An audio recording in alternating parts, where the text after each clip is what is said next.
बंदी छोड़ सतगुरु रामपाल जी परमेश्वर जी की जय हो।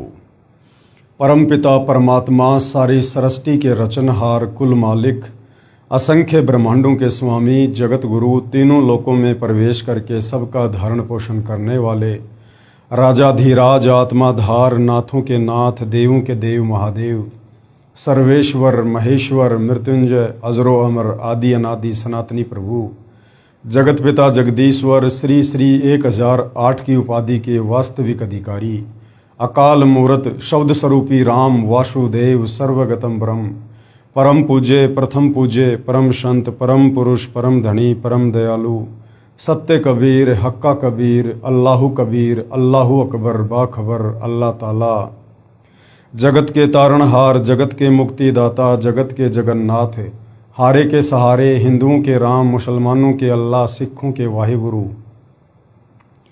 ईसाइयों के मसीह दया के सागर दयानिधि करुणा के सागर करुणानिधि स्वयंभू परिभू संकट मोचन कष्ट हरण मंगल करण दुख भंजन अविगत कबीर निर्विकार निर्विषम परमात्मा अलय अलेख सतगुरु आदि अनादि सतगुरु असली मर्यादा पुरुषोत्तम असली राम असली कृष्ण असली घनश्याम असली मुरारी राजाओं के राजा महाराजाओं के महाराजा शहंशाहों के शहंशाह सम्राटों के सम्राट भगवानों के भगवान अल्लाहों के अल्लाह प्रभुओं के प्रभु मसीहाओं के मसीह सच्चे वाहिगुरु बाबाओं के बाबा पीरों के पीर सेठों के सेठ जगत सेठ सावल सा सेठ सर्वगुण संपन्न अनंत कोटि कलाओं के स्वामी अनंत कोटि ब्रह्मांडों के नायक योगियों में महायोगी ध्यानियों में महाध्यानी सिद्धों में परम सिद्ध ज्ञानियों में तत्व ज्ञानी ब्रह्म ज्ञानी महाज्ञानी परम ज्ञानी सर्वश्रेष्ठ ज्ञानी विज्ञानी युवा कबीर समर्थ कबीर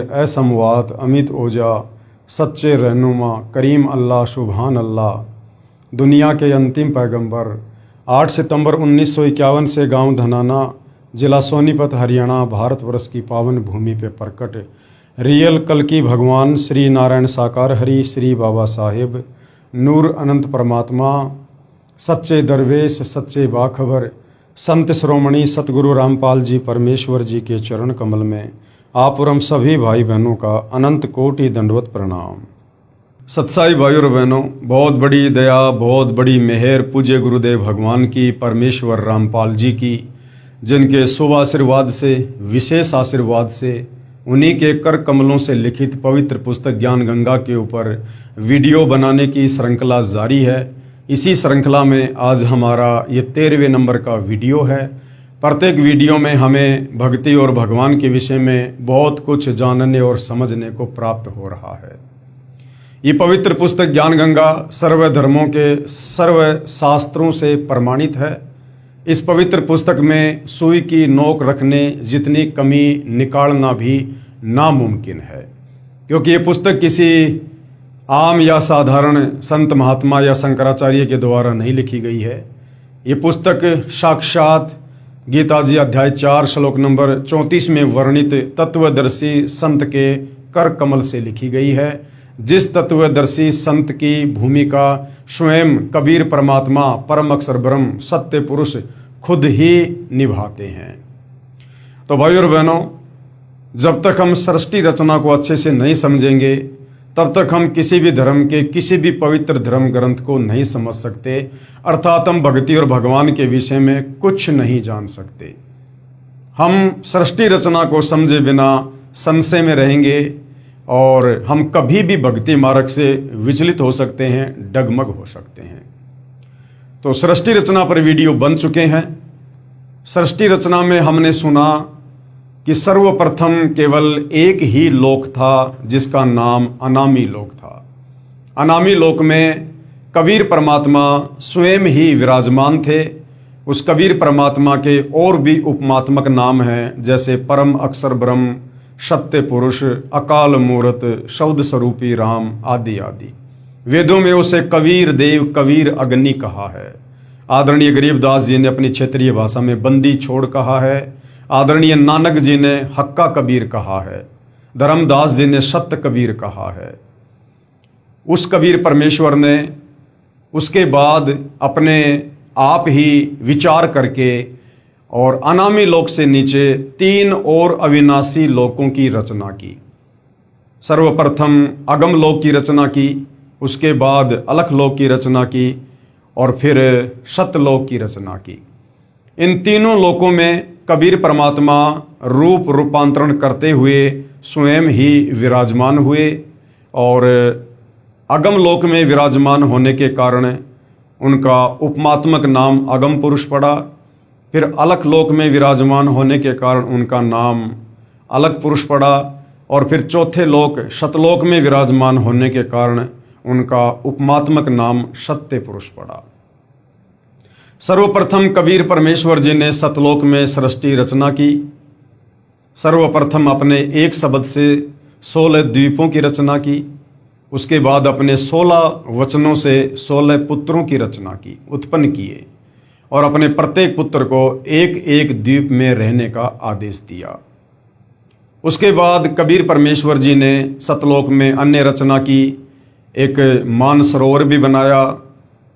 उसके बाद कबीर प्रभु ने, परम अक्षर ब्रह्म ने, सत्य पुरुष ने अपने 12वें नंबर के पुत्र अचिंत से कहा कि बेटा अब आप मेरे द्वारा दी गई वचन शक्ति से, शब्द शक्ति से सतलोक में अन्य रचना करो। अचिंत ने सृष्टि रचना में सहयोग के लिए एक आत्मा उत्पन्न की जिसका नाम अक्षर पुरुष रखा। अक्षर पुरुष सतलोक में बने मानसरोवर में सो गया। काफ़ी समय बीत गया। जब नींद से नहीं जागा तो अचिंत ने कबीर परमेश्वर जी से अर्ज की कि हे पिताजी, सृष्टि नहीं रची जा रही है क्योंकि अक्षर पुरुष मानसरोवर में सो गया है। कबीर परमेश्वर ने कहा कि बेटा तुम सृष्टि रचना करने में सक्षम भी नहीं हो। ये तो तुम्हें एक छोटा सा ट्रेलर दिखाया गया था ताकि आगे चलकर तुम मेरी किसी भी रचना में बीच में टांग ना अड़ाओ। समर्थ का काम उसी को साजे और करे तो मूर्ख बाजे। कबीर परमेश्वर जी ने मानसरोवर के जल को अपने हाथ में लिया, अपनी वचन शक्ति से एक अंडा बनाया। उस अंडे में अपनी वचन शक्ति से एक आत्मा प्रवेश की और मानसरोवर के जल में छोड़ दिया। अंडा जल के अंदर चला गया और अंडे की गड़गड़ाहट से अक्षर पुरुष की निंद्रा भंग हुई। अक्षर पुरुष ने क्रोध से देखा, अंडा 2 भाग हो गया। अंडे में एक आत्मा निकली जिसको अक्षर पुरुष का नाम दिया गया, जिसको ज्योति निरंजन नाम दिया गया। आगे चलकर यही अंडे से उत्पन्न आत्मा ज्योति निरंजन काल कहलाएगा। बाहर परमेश्वर ने आवाज दी, आकाशवाणी की कि ज्योति निरंजन और अक्षर पुरुष तुम दोनों मानसरोवर से बाहर आओ। और अक्षर पुरुष तुम निंद्रा में थे, तुम्हारे को जगाने के लिए मेरे को ये सब कुछ करना पड़ा। दोनों आत्मा मानसरोवर से बाहर आती हैं। कबीर परमेश्वर दोनों आत्माओं को आदेश देते हैं कि तुम दोनों अपने बड़े भाई अचिंत के लोक में रहो। तीनों एक ही लोक में रहने लगे, अचिंत, ज्योति निरंजन और अक्षर पुरुष। काफ़ी समय उपरांत ज्योति निरंजन के मन में एक खरपतवार उत्पन्न हुई कि हम तीनों भाई एक ही द्वीप में रह रहे हैं और हमारे बाकी अन्य 15 भाई अलग अलग द्वीपों में रह रहे हैं। ये सोचकर क्षर पुरुष यानी ज्योति निरंजन ने, जो आगे चलकर काल कहलाया, उसने एक पैर पर खड़ा होकर सतलोक में तप करना शुरू कर दिया, यानी हट करना शुरू कर दिया। जब ये सतलोक में तप कर रहा था तो उस समय अन्य बहुत सारी आत्माएं, जिसको कबीर परमेश्वर जी ने अपने वचन से उत्पन्न कर दिया था, सभी को रहने के लिए बढ़िया बढ़िया जगह, बढ़िया बढ़िया मकान और बहुत सारी सुविधा उपलब्ध करवा दी थी। हम सभी आत्माएं जो आज इस काल के किस ब्रह्मांड में फंसी हुई है, जब ये क्षर पुरुष सतलोक में तप कर रहा था, हम इसके चारों तरफ हो गए, हम इसके ऊपर आसक्त हो गए और हम इसकी प्रशंसा करने लगे। उसी समय कबीर परमात्मा भी आकाशवाणी के माध्यम से हमें सावधान किया करते थे कि बच्चों, इस नादान की नादानी को मत देखो, ये अपने कर्म फोड़ रहा है। तुम्हारे को किस चीज़ की कमी है, तुम आराम से रहो, मौज से रहो। हम ऊपर से तो सावधान हो गए, लेकिन अंदर से काल की जो चाहत थी वो कम नहीं हुई। हम उसकी प्रशंसा करते ही रहे। 70 युग तप करने के बाद कबीर परमेश्वर जी ने ज्योति निरंजन से पूछा कि भाई आपको क्या चाहिए, क्यों तप कर रहे हो। उसने कहा, पिताजी जहाँ मैं रह रहा हूँ वो जगह मेरे लिए कम है, मुझे अलग से राज्य प्रदान कीजिए। कबीर परमेश्वर ने उसे सतलोक में 21 ब्रह्मांड दे दिए, जैसे कोई धनी पिता अपने बच्चे को 21 प्लाट दे देता है। उन 21 ब्रह्मांडों को प्राप्त करके ज्योति निरंजन बड़ा प्रसन्न हुआ। कभी किस प्लाट में जाता है, कभी किस ब्रह्मांड में जाता है। ये ब्रह्मांड उस समय सतलोक में ही थे। कुछ समय उपरांत ज्योति निरंजन के मन में आया कि खाली प्लाट का लेकर क्या करूंगा, इसमें कुछ रचना होनी चाहिए, कुछ कंस्ट्रक्शन होना चाहिए। ये सोचकर उसने 70 युग फिर तप किया और हम नादान आत्माएं इसी प्रकार से उसके पीछे लगे रहे, उसकी प्रशंसा करते रहे। परमेश्वर हमें बार बार सावधान करते रहे, लेकिन हम नहीं माने। कबीर परमेश्वर ने देखा कि ये तमाम आत्माएं पतिव्रता पद से नीचे गिर चुकी हैं। अब इनकी आस्था मुझ में कम और इस ज्योति निरंजन में ज़्यादा हो चुकी है। अब ये आत्माएं सतलोक में रहने योग्य नहीं है। उसी समय 70 युग बीत जाने के बाद कबीर परमेश्वर जी ने ज्योति निरंजन से पूछा, भाई आपको जो चाहिए था मैंने दे दिया, अब आपको क्या चाहिए? ज्योति निरंजन ने कहा, पिताजी मुझे कुछ रचना की सामग्री चाहिए। कबीर परमेश्वर ने 3 गुण और 5 तत्व इस क्षर पुरुष को दे दिए, रजगुण, सतगुण, तमगुण और अग्नि, पृथ्वी, जल, वायु, आकाश। 5 तत्व 3 गुण प्राप्त करके ज्योति निरंजन फूला नहीं समा रहा था और बहुत सारी रचना इसने अपने 21 ब्रह्मांडों में की। साथ में हम आत्माओं को कहने लगा, क्या तुम मेरे साथ चलोगे? मैंने पिताजी से 21 ब्रह्मांड प्राप्त कर लिए, मैंने हर प्रकार से रचना रचने की सामग्री प्राप्त कर ली है और वहाँ पर ऐसे ऐसे झरने बनाऊंगा, दूध दही शहद की नदियाँ बहेंगी, हीरे मोती लाल के पहाड़ होंगे, मौज किया करेंगे। हम नादान आत्मा तो पहले ही उसके ऊपर आसक्त हो चुके थे। हम आत्माओं ने कहा, हम अवश्य चलेंगे यदि पिताजी हमें स्वीकृति दे तो। उसके बाद भाई और बहनों, कुछ समय बाद इस ज्योति निरंजन ने फिर 64 युग तप किया, ये सोचकर कि कुछ आत्मा भी होनी चाहिए, अकेले का मन नहीं लगता। जब इसने 64 युग तप कर लिया, तब कबीर परमेश्वर जी ने पूछा, भाई ज्योति निरंजन, जो तुझे चाहिए था मैंने दिया, अब और क्या चाहिए? आप क्यों ये हट कर रहे हो? क्षर पुरुष ने कहा कि पिताजी मुझे कुछ आत्मा दे दो, मेरा अकेले का मन नहीं लगता। कबीर परमेश्वर ने कहा कि ज्योति निरंजन, तेरे तप के बदले मैं और कुछ दे सकता हूँ, लेकिन ये मेरे बच्चे हैं, मेरी आत्माएं हैं, मेरे शरीर से, मेरे वचन से उत्पन्न हैं, ये मैं तेरी किसी भी तपस्या के बदले नहीं दे सकता। हाँ, यदि कोई अपनी मर्जी से स्वेच्छा से तेरे साथ जाना चाहे तो मैं भेज सकता हूँ। ज्योति निरंजन और कबीर परमेश्वर हम सभी आत्माओं के पास आए और परमेश्वर जी ने कहा कि भाई कौन कौन आत्माएं हैं जो इस क्षर पुरुष के ज्योति निरंजन के 21 ब्रह्मांडों में इसके साथ जाना चाहती हैं। सन्नाटा छा गया, किसी ने हाथ खड़ा नहीं किया।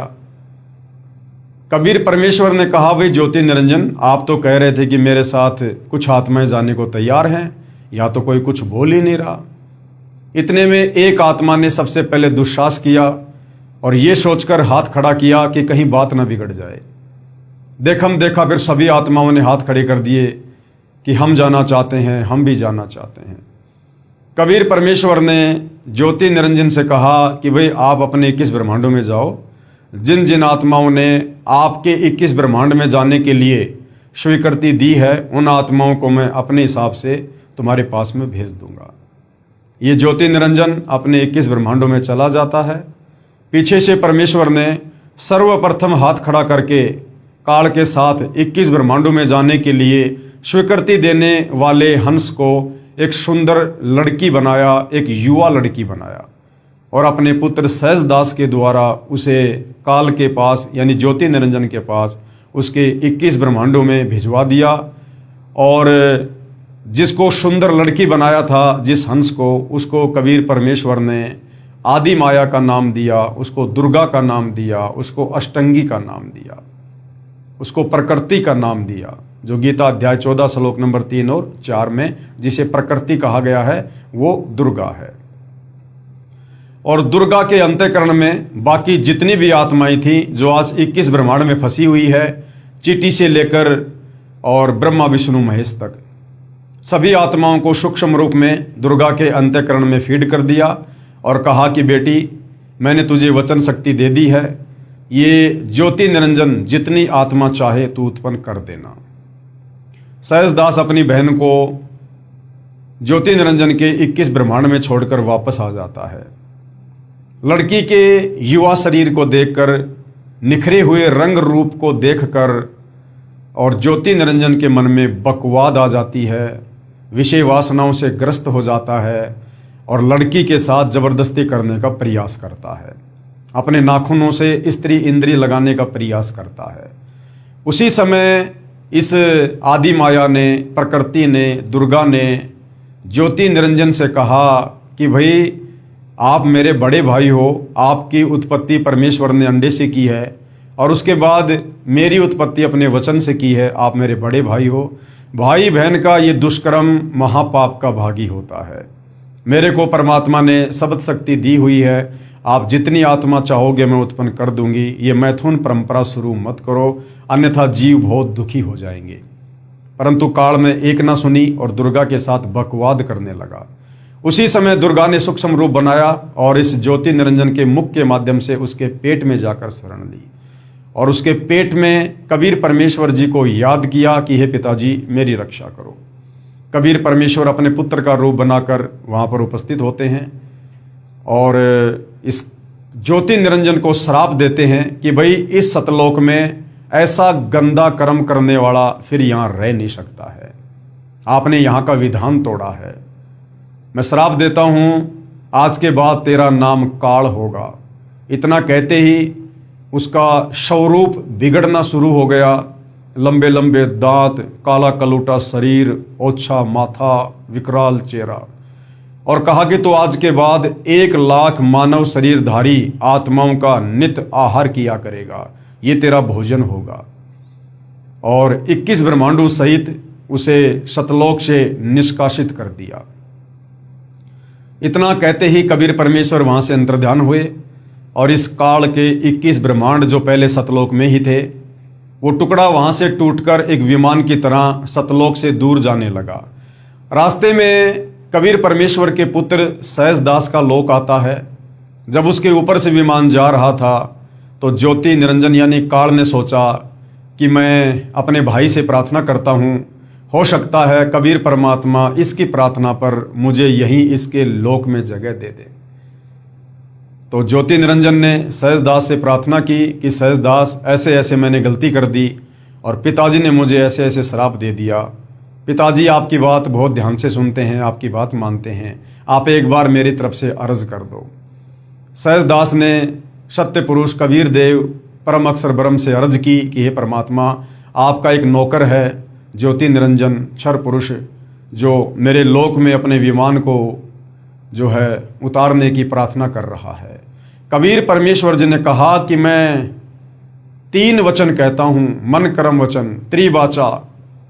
मैं मन कर्म वचन से कहता हूँ कि उसको यहाँ बिल्कुल भी नहीं रोकना है, उसे तुरंत यहाँ से 9-2-11 करो।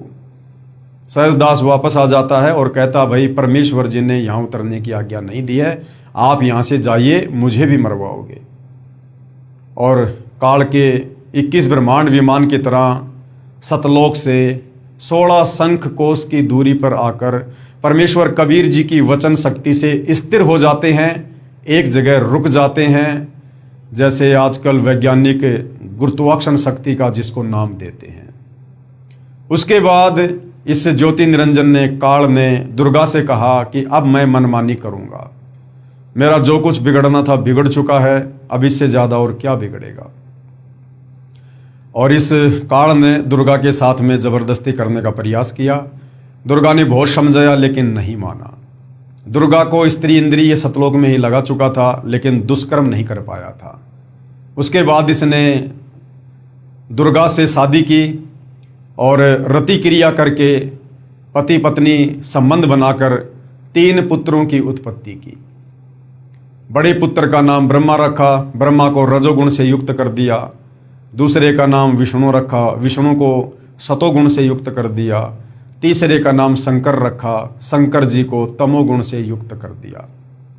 और उसके बाद 3 पुत्रों को अचेत करके ब्रह्मा जी को कमल के फूल पर लेटा दिया, श्री विष्णु जी को शेषनाग की सैया पर लेटा दिया, शंकर जी को कैलाश पर्वत पर बैठा दिया। और उसके बाद इस काल ने दुर्गा से कहा कि दुर्गा, अब मैं प्रतिज्ञा करता हूं 21 ब्रह्मांड में मैं किसी को भी अपने ओरिजिनल काल रूप में दर्शन नहीं दूंगा।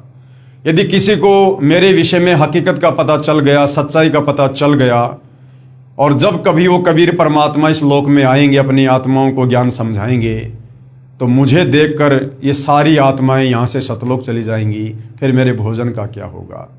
अब मैं 21वें ब्रह्मांड में गुप्त रहूँगा और सारी की सारी जिम्मेदारी दुर्गा तुम संभालोगी और तीनों पुत्रों के माध्यम से तुम सृष्टि को चलाओगी।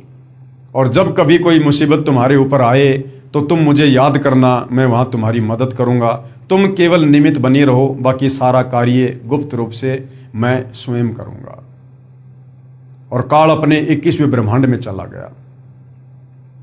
उसके बाद इस काल ने दुर्गा के माध्यम से तीनों देवताओं को सचेत कर दिया, तीनों को आपस में मिला दिया और दुर्गा से कहा कि इन तीनों को समुद्र मंथन पर लेकर जाओ और समुद्र मंथन में मेरी कृपा से 4 वेद निकलेंगे, उन 4 वेदों को आप ब्रह्मा जी को दे देना। ऐसा ही हुआ। समुद्र मंथन के दौरान 4 वेद निकले जो काल ने पहले ही समुद्र में छुपा रखे थे। 4 वेद श्री ब्रह्मा जी को दे दिए गए। जब श्री ब्रह्मा जी ने 4 वेद पढ़े तो ब्रह्मा जी ने देखा कि कोई और ब्रह्म है, कोई और परमात्मा है जो मनुष्य दृश्य है, तेजोमय शरीर है, वो साकार है। उससे पहले जब ब्रह्मा जी दुर्गा जी से पूछा करते थे कि माता जी हमारा पिता कौन है, तो दुर्गा कहती थी बेटा मैं ही तेरी माँ हूँ, मैं ही तेरा पिता हूँ। लेकिन वेद पढ़ने के बाद पता चला कि कोई और ब्रह्म है। तो ब्रह्मा जी ने कहा कि माता जी वेदों में तो लिखा कि कोई और ब्रह्म है और वो प्राप्त हो सकता है, मानव सदृश्य रूप है उसका। वेदों में लिखी सच्चाई को देखने के बाद दुर्गा ने कहा कि हाँ बेटा तुम्हारा पिता है, लेकिन वो तुम्हें दर्शन नहीं देगा। ये बात सुनकर ब्रह्मा जी को अपनी माता पर अविश्वास हो गया कि माता आप तो झूठी हो। पहले कहा करती थी कि मेरा कोई पिता नहीं है, मैं ही तेरा पिता हूँ, मैं ही तेरी माँ हूँ। अब मैंने वेदों को पढ़ा और सवाल किया तो आप कह रही हो कि हाँ ब्रह्म है, लेकिन वो तुम्हें दर्शन नहीं देगा। मैं तो अपने पिता के दर्शन करूँगा। दुर्गा ने बहुत समझाया, लेकिन ब्रह्मा जी नहीं माने और अपने पिता की खोज में उत्तर दिशा की ओर चल दिए। जाने से पहले दुर्गा जी ने पूछा कि बेटा यदि तेरे पिता ब्रह्म ने तुझे दर्शन नहीं दिए तो तू क्या करेगा। ब्रह्मा जी ने कहा कि मैं आपको अपनी शक्ल नहीं दिखाऊंगा। ब्रह्मा जी ने 4 युग तक समाधि लगाई, ध्यान लगाया, लेकिन काल पहले ही अपनी प्रतिज्ञा कर चुका था कि मैं किसी भी तरह से किसी को दर्शन नहीं दूंगा। जब 4 युग बीत गए, उधर से काल ने दुर्गा को आकाशवाणी की कि दुर्गा भोजन का क्या हुआ, सृष्टि क्यों नहीं रची जा रही। दुर्गा ने कहा कि तुम्हारा बड़ा बेटा ब्रह्मा तुम्हारी खोज में निकला है और ब्रह्मा के बिना सृष्टि नहीं रची जा सकती, क्योंकि ब्रह्मा रजोगुण युक्त है और रजोगुण के प्रभाव से ही आपस में जीव विषय वासनाओं में बंधकर संतान उत्पत्ति कर सकते हैं। काल ने कहा दुर्गा ब्रह्मा जी को वापस बुलाओ, मैं उसे दर्शन नहीं दूंगा। दुर्गा ने अपनी वचन शक्ति से एक लड़की उत्पन्न की जिसका नाम गायत्री रखा और कहा कि बेटी जा अपने बड़े भाई ब्रह्मा को लेके आ। गायत्री वहां गई तो ब्रह्मा समाधि में था। गायत्री ने ध्यान लगाकर दुर्गा से पूछा कि ब्रह्मा जी तो समाधि में है, कैसे जगाऊं। दुर्गा ने कहा कि आप इसके चरण स्पर्श करो, इसकी समाधि टूट जाएगी। गायत्री ने वैसा ही किया, ब्रह्मा जी की समाधि टूटी। ब्रह्मा जी समाधि से बाहर आए तो गुस्से से बोले कि उल्टा तू कौन है, मेरा ध्यान भंग कर दिया, मैं तुझे श्राप दूंगा। गायत्री ने कहा कि भैया शराब बाद में देना, पहले मेरी बात सुन लो। मुझे माता जी ने भेजा है, तुम्हारे बिना सृष्टि नहीं रची जा रही है।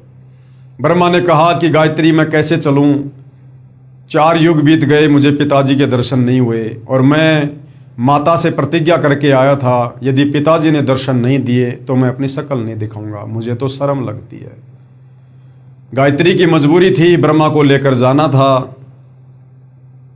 तो ब्रह्मा जी ने कहा कि गायत्री यदि आप मेरी झूठी गवाही दे दो माता जी के सामने कि मेरे सामने ब्रह्मा जी को इसके पिता ब्रह्म ने दर्शन दिए तो मैं चल सकता हूं। गायत्री ने कहा कि मैं झूठी गवाही नहीं दूंगी, लेकिन गायत्री की मजबूरी थी, दुर्गा का आदेश था, ब्रह्मा को लाना था। गायत्री ने कहा कि ठीक है, मैं तुम्हारी गवाही दे दूंगी, लेकिन उसके लिए तुमने मेरी एक शर्त माननी पड़ेगी। आपने मेरे साथ में शारीरिक संबंध बनाने पड़ेंगे। ये गायत्री ने इसलिए कहा कि यदि कल को ब्रह्मा जी अगर सब कुछ सच सच बता देते हैं तो फिर मैं दुर्गा के आगे झूठी पड़ जाऊंगी, फिर मेरी पिटाई होगी। तो मरे तो दोनों मरे। ये सोचकर गायत्री ने शर्त रखी और ब्रह्मा जी जो कि पहले से रजोगुण युक्त थे, उन्होंने गायत्री की शर्त को मंजूर किया और दोनों ने शारीरिक संबंध बनाए। उसके बाद गायत्री ने सोचा क्यों ना एक गवाह और तैयार किया जाए, बात थोड़ी हमारी मजबूत हो जाएगी माता जी के सामने। ब्रह्मा जी से विचार विमर्श किया, ब्रह्मा जी ने सहमति दे दी। गायत्री ने अपनी वचन शक्ति से एक लड़की उत्पन्न की जिसका नाम पोहपति रखा गया। और गायत्री ने कहा कि आप ऐसे ऐसे हमारी गवाही दे देना। तो पोहपति ने कहा कि मैं गवाही क्यों दूं? हाँ, एक शर्त है, यदि ब्रह्मा जी मेरे साथ शारीरिक संबंध बनाते हैं तो मैं स्वीकृति दे सकती हूं, मैं आपकी गवाही दे सकती हूं। वही बात पोहपति ने सोची कि कल को अगर ये दोनों मुकर गए तो मेरी तो पिटाई हो जाएगी, तो मरे तो तीनों मरे। ये सोचकर गायत्री ने शर्त रखी। वो शर्त ब्रह्मा जी ने स्वीकार की, पोहपति के साथ में शारीरिक संबंध बनाए।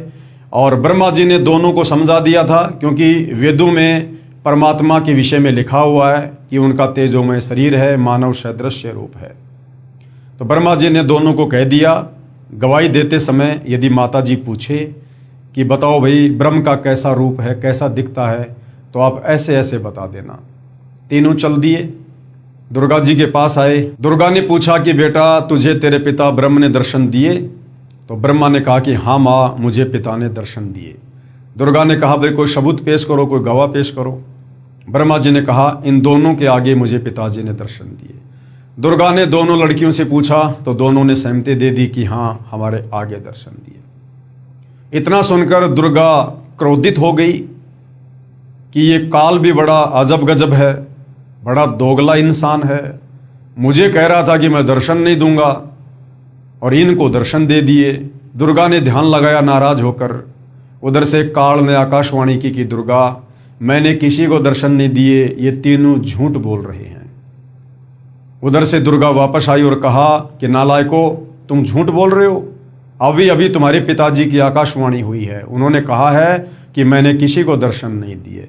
इतने में ब्रह्मा जी हंसने लगे और कहने लगे माता, मैं क्या करता, मेरी मजबूरी थी, मुझे शर्म लग रही थी। मैं आपको ये कहकर गया था यदि पिताजी के दर्शन नहीं हुए तो मैं अपनी शक्ल नहीं दिखाऊंगा। दुर्गा गुस्से में आ गई और दुर्गा ने श्री ब्रह्मा जी को श्राप दे दिया कि आज के बाद मैं तुझे श्राप देती हूं, तेरी जगत में कभी पूजा नहीं होगी और तेरे वंशज तेरे जैसे पाखंडी होंगे, मिथ्याभाषी होंगे, दुनिया को ठगना, झूठ बोलना, ये उनका परम धर्म होगा और धर्म कर्म से दूर रहेंगे, पाखंड करेंगे, दिखावा करेंगे। ब्रह्मा जी के वंशज हैं ब्राह्मण। ब्राह्मण और पंडित उसे कहते हैं जो आध्यात्मिक मार्ग में गुरुजन होते हैं, आध्यात्मिक मार्गदर्शक होते हैं। और आज हम देख रहे हैं भाई और बहनों, जितने भी लोग गुरु पद पर हैं, धर्म के ठेकेदार बने हुए हैं, सब शास्त्रों के विरुद्ध ही ज्ञान देते हैं, अपने धार्मिक धंधे के लिए दुनिया को गुमराह करके बैठे हुए हैं। ये सुनकर श्री ब्रह्मा जी मूर्छित हो गए, जमीन पर गिर पड़े। उसके बाद दुर्गा ने गायत्री को श्राप दिया कि तूने झूठी गवाही दी है, तू मृत लोक में गाय बनेगी और तेरे कई कई सांडपति होंगे। उसके बाद पोहपति को श्राप दिया कि तू गंदी जगह पर उगने वाला एक पौधा होगी, तेरा नाम केवड़ा केतकी होगा, हरियाणा में जिसको कुशोंदी भी कहते हैं, जिसके फूल किसी काम नहीं आते हैं। ऐसा ही हुआ। ये श्राप देने के बाद फिर काल ने दुर्गा को आकाशवाणी दी कि दुर्गा, तुझे अधिकार नहीं है यहाँ पर किसी को श्राप देने का। 21 ब्रह्मांड मैंने तप करके प्राप्त किए हैं, तुझे कोई आदेश नहीं है। अब मैं तुझे श्राप देता हूं कि तू भी द्वापर युग में मृतलोक में द्रौपदी का अवतार लेगी और तेरे भी 5 पति होंगे। द्वापर में जो द्रौपदी थी, 5 पांडवों की पत्नी थी, वो दुर्गा का अंश अवतार थी। उसके बाद भाई और बहनों, दुर्गा ने कहा कि ठीक है भाई काल बली, मैंने सतलोक में अपने पिता के साथ में धोखा किया, पतिव्रता पद से नीचे गिरी, सर्वप्रथम मैंने तेरे साथ आने की स्वीकृति दी। भाई मैंने अपने पैर पर खुद ही कुल्हाड़ी मारी है, अब मैं तेरे वश हूं, तू जैसा नाच नचाएगा हम नचेंगे। उसके बाद दुर्गा ने अपने दूसरे बेटे विष्णु से कहा कि बेटा तू भी अपने पिताजी के दर्शन कर ले, कल को फिर तू बीच में टांग अड़ा के खड़ा होगा। श्री विष्णु जी भी पाताल लोक में चले गए अपने पिता के दर्शन करने के लिए, समाधि के लिए। पाताल लोक पर शेषनाग का आधिपत्य था। शेषनाग ने देखा कि मेरे लोक में मेरी इजाजत के बिना बेधड़क होकर ये कौन व्यक्ति आ रहा है, और गुस्से से लाल होकर शेषनाग ने अपने 1000 फणों से फूंकार मारी, और जिस विष के चलते श्री विष्णु जी का रंग काला हो गया, नीला हो गया। विष्णु जी ने सोचा कि देखो मैंने इसका कुछ बिगाड़ा नहीं, बेवजह इसने मेरा रूप बिगाड़ दिया, अभी मैं इसको मजा चखाता हूं। जैसे विष्णु आगे बढ़ने लगा, तुरंत काल ने आकाशवाणी की। काल ने सोचा अगर इसी प्रकार से ये आपस में लड़ते रहे तो मेरे भोजन का क्या होगा, सृष्टि को आगे कौन चलाएगा, जीवों की उत्पत्ति कौन करेगा। उसी समय काल ने आकाशवाणी की कि बेटा विष्णु, अभी तू इस शेषनाग को कुछ मत कह, द्वापर युग में तू श्री कृष्ण अवतार रूप में जाएगा, उस समय मैं तुझे इसका बदला तुझे वहां दिलाऊंगा। ये काली देह में कालिया नाम का नाग होगा, और उस समय तू इसकी मार पिटाई करके अपना बदला पूरा करना, और जाकर अपनी माताजी से सच सच कह देना कि मुझे पिताजी ने दर्शन नहीं दिए। अगर तूने झूठ बोला तो तेरी भी वही हालत होगी जो ब्रह्मा की हुई है। विष्णु जी वापस आ गए। दुर्गा जी ने पूछा कि बेटा तुझे तेरे पिता ने दर्शन दिए? तो विष्णु जी ने कहा कि नहीं माताजी, मुझे पिताजी ने दर्शन नहीं दिए। दुर्गा ये सुनकर बड़ी खुश हुई और कहा बेटा मैं तुझे आशीर्वाद देती हूँ, तू शतवादी होगा, तू शतोगुण युक्त होगा और जग में तेरी पूजा होगी। विष्णु जी चले जाते हैं। उसके बाद दुर्गा अपने तीसरे नंबर के पुत्र तमोगुणी शंकर के पास जाती है और बोली बेटा तू भी अपने पिता के दर्शन करके देख ले, कहीं तेरे भी मन में रह जाए, तेरे दोनों भाइयों को तो दर्शन दिए नहीं। इस मामले में शंकर जी बड़े होशियार निकले और कहा माता जी, जब मेरे 2 बड़े भाइयों को पिताजी ने दर्शन नहीं दिए तो मैं फिर व्यर्थ में प्रयत्न क्यों करूं। लेकिन माता जी मेरी एक अर्ज है, आप मुझे मृत्युंजय कर दो, मुझे अजरो अमर कर दो, मेरी कभी मृत्यु ना हो, क्योंकि शतलोक में हम मरा नहीं करते थे, इस आत्मा को चाहत है। दुर्गा ने कहा कि बेटा ये मेरे वश से बाहर की बात है, इस 21 ब्रह्मांड में जिसका जन्म हुआ उसकी मृत्यु निश्चित है। हाँ मैं तुझे एक विधि बताती हूँ जिससे तेरी आयु तेरे दोनों भाइयों से लंबी हो जाएगी। बेटा तू ऐसे ऐसे अपने ध्यान को 10वें द्वार में ले जाकर समाधि लगाया कर, अपने श्वासों को रोका कर, क्योंकि हमारा शरीर 21 ब्रह्मांड में देवताओं से लेकर मनुष्य का श्वासों पर आधारित है। जिसकी श्वासें जितनी ज़्यादा खर्च होंगी उसकी मृत्यु उतनी ही जल्दी होगी। तो हम देखते हैं कि शंकर जी ज़्यादातर समाधि में रहते हैं, ध्यान में रहते हैं, 10वें द्वार में जाकर श्वासों को रोक लेते हैं, जिस कारण से इनकी उम्र बहुत ज़्यादा है। इसके बाद काल ने दुर्गा को आकाशवाणी की और कहा कि दुर्गा अब इन तीनों को फिर से समुद्र मंथन पर लेकर जा और ऐसे ऐसे अब इनकी शादी कर। काल का आदेश प्राप्त करके दुर्गा अपने तीनों पुत्रों ब्रह्मा विष्णु महेश को समुद्र मंथन पर ले जाती है और दुर्गा ही अपने 3 रूप बनाकर समुद्र में छुप जाती है और तीनों पुत्रों को आदेश देती है कि पुत्रों ऐसे ऐसे तुम समुद्र मंथन करो और जो भी वस्तु निकले मुझे बताना, अलग अलग लेके आना। समुद्र मंथन हुआ, उसमें 3 लड़कियां निकली। तीनों लड़कियों की पहचान करके अपनी माता के पास लेकर आए। दुर्गा ने कहा कि सबसे पहले कौन सी लड़की निकली, तो सबसे पहले एक लड़की को आगे किया गया। दुर्गा ने कहा कि इसका नाम सावित्री होगा और उसकी शादी ब्रह्मा जी के साथ कर दी और ब्रह्मा जी के लोक में भेज दिया। दूसरे नंबर पर जो लड़की निकली उसका नाम लक्ष्मी रखा और विष्णु जी के साथ शादी करके विष्णु लोक में भेज दिया। तीसरे नंबर पर जो लड़की निकली उसका नाम उमा यानी पार्वती रखा, शंकर जी के साथ शादी करके और शंकर जी के लोक में भेज दिया। और उसके बाद भाई और बहनों इस काल की सृष्टि शुरू हो जाती है।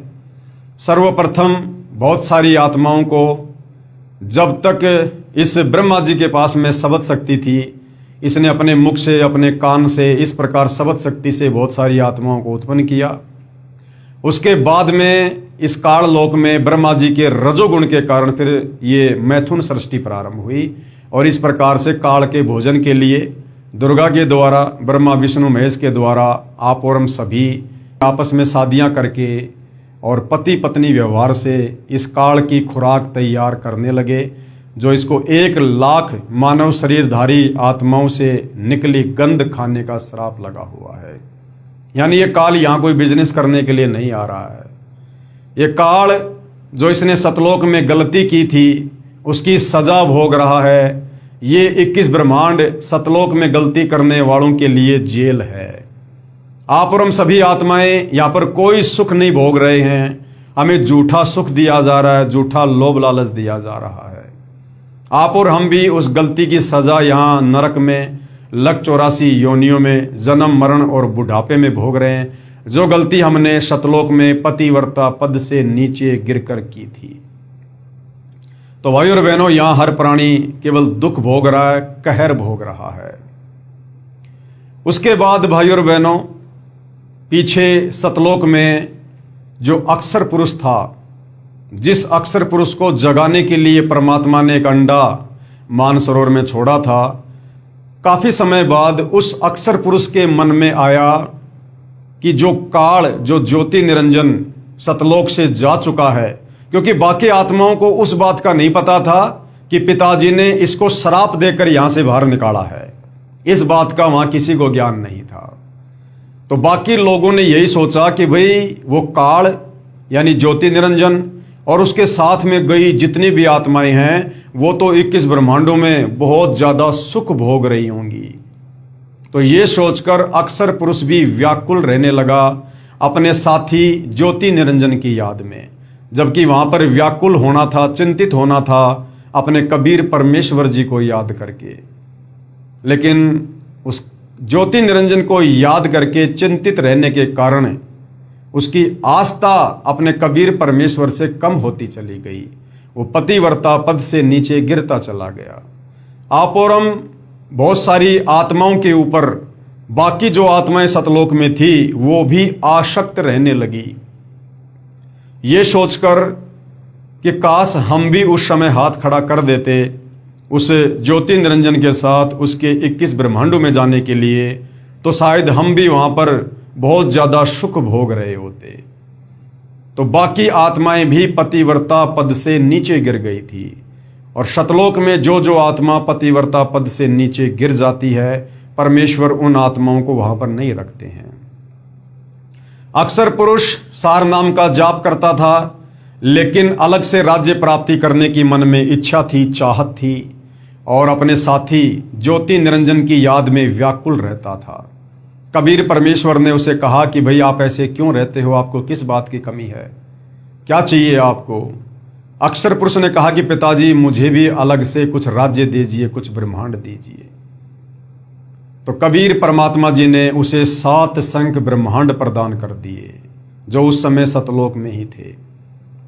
और बाकी बहुत सारी आत्माएं जो अक्षर पुरुष की व्याकुलता पर आसक्त हो गई थी और काल के 21 ब्रह्मांड में गई हुई आत्माओं के विषय में ये सोचकर कि वो तो शायद हमारे से भी ज्यादा सुख भोग रही होंगी, जिस कारण से कबीर परमेश्वर जी ने बाकी आत्माओं को भी सतलोक से बाहर निकालना जरूरी था। तो अक्षर पुरुष ने कहा कि पिताजी मुझे कुछ आत्मा भी चाहिए, अकेले 7 संख्य ब्रह्मांडों का लेकर मैं क्या करूंगा। तो कबीर परमेश्वर ने कहा कि देख भाई, ये मेरी आत्मा है और आत्माओं को मैं किसी भी कीमत पर नहीं दे सकता। अक्षर पुरुष ने कहा जी कुछ आत्माएं मेरे साथ जाने को तैयार हैं। कबीर परमात्मा ने कहा कि ठीक है भाई, आप मेरे सामने स्वीकृति दिलवा दो, मैं आज्ञा दे दूंगा। ऐसा ही हुआ।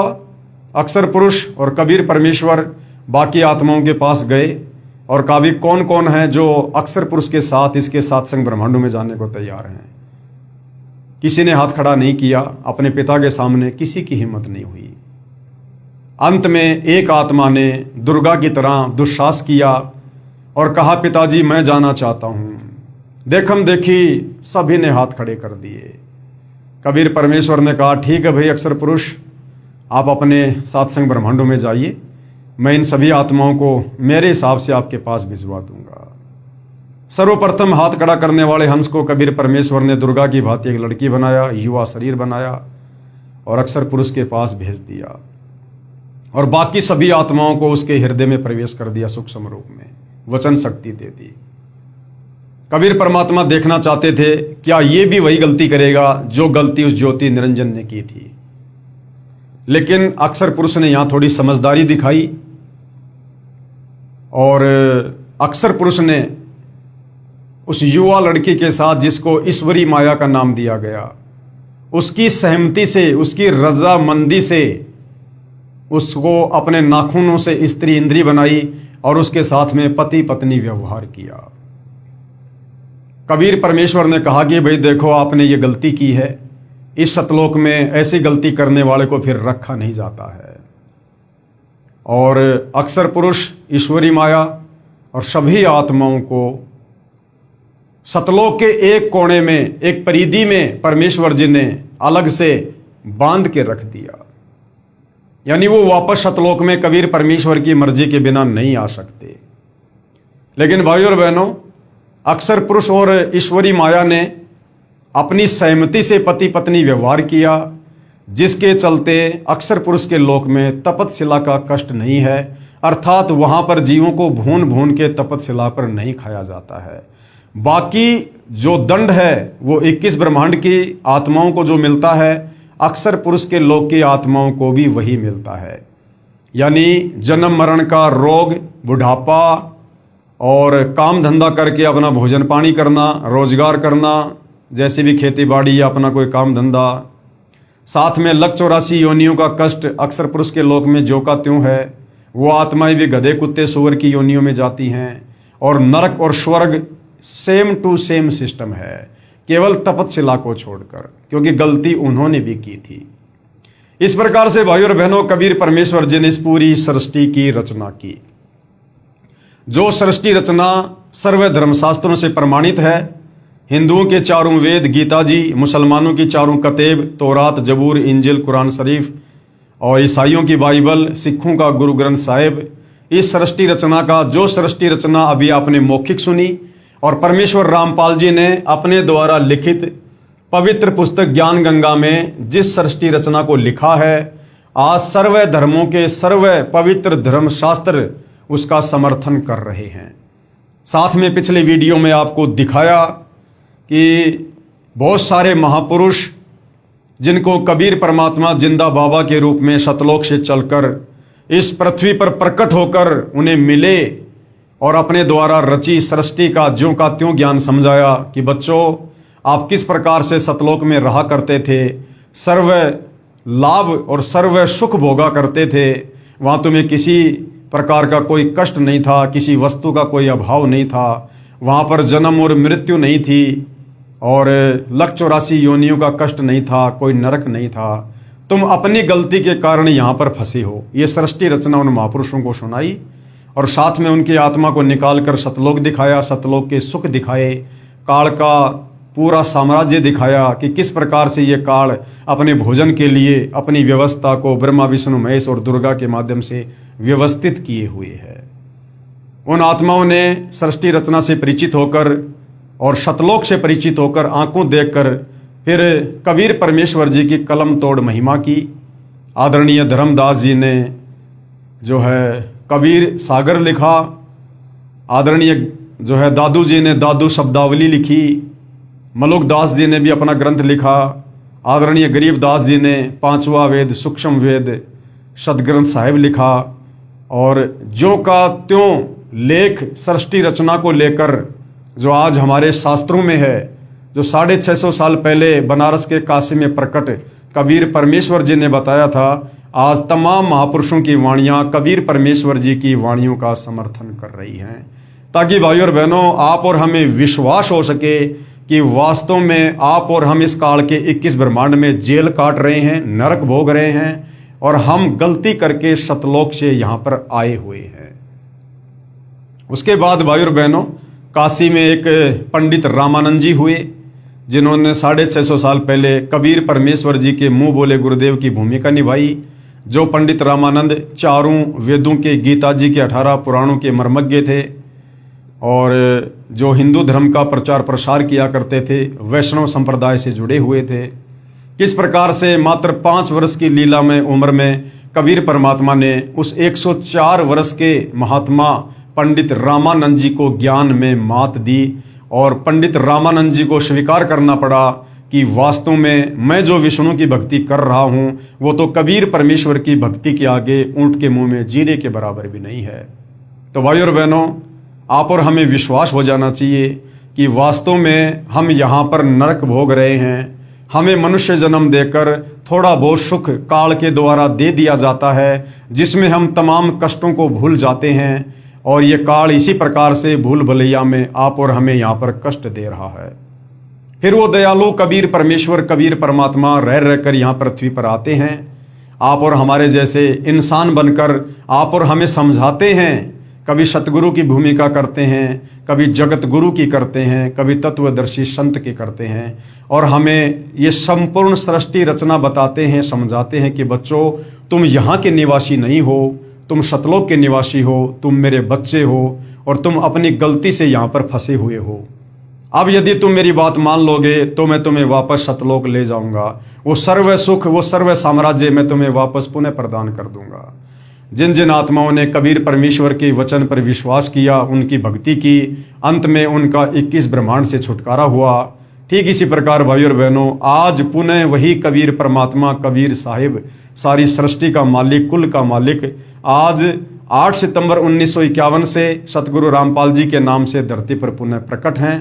तत्वदर्शी संत की भूमिका करते हुए जो गीता जी अध्याय 4 श्लोक 34 में लिखा है कि अर्जुन, तत्वदर्शी संत के बिना तुझे कोई भी अध्यात्म के विषय में नहीं बता सकता है।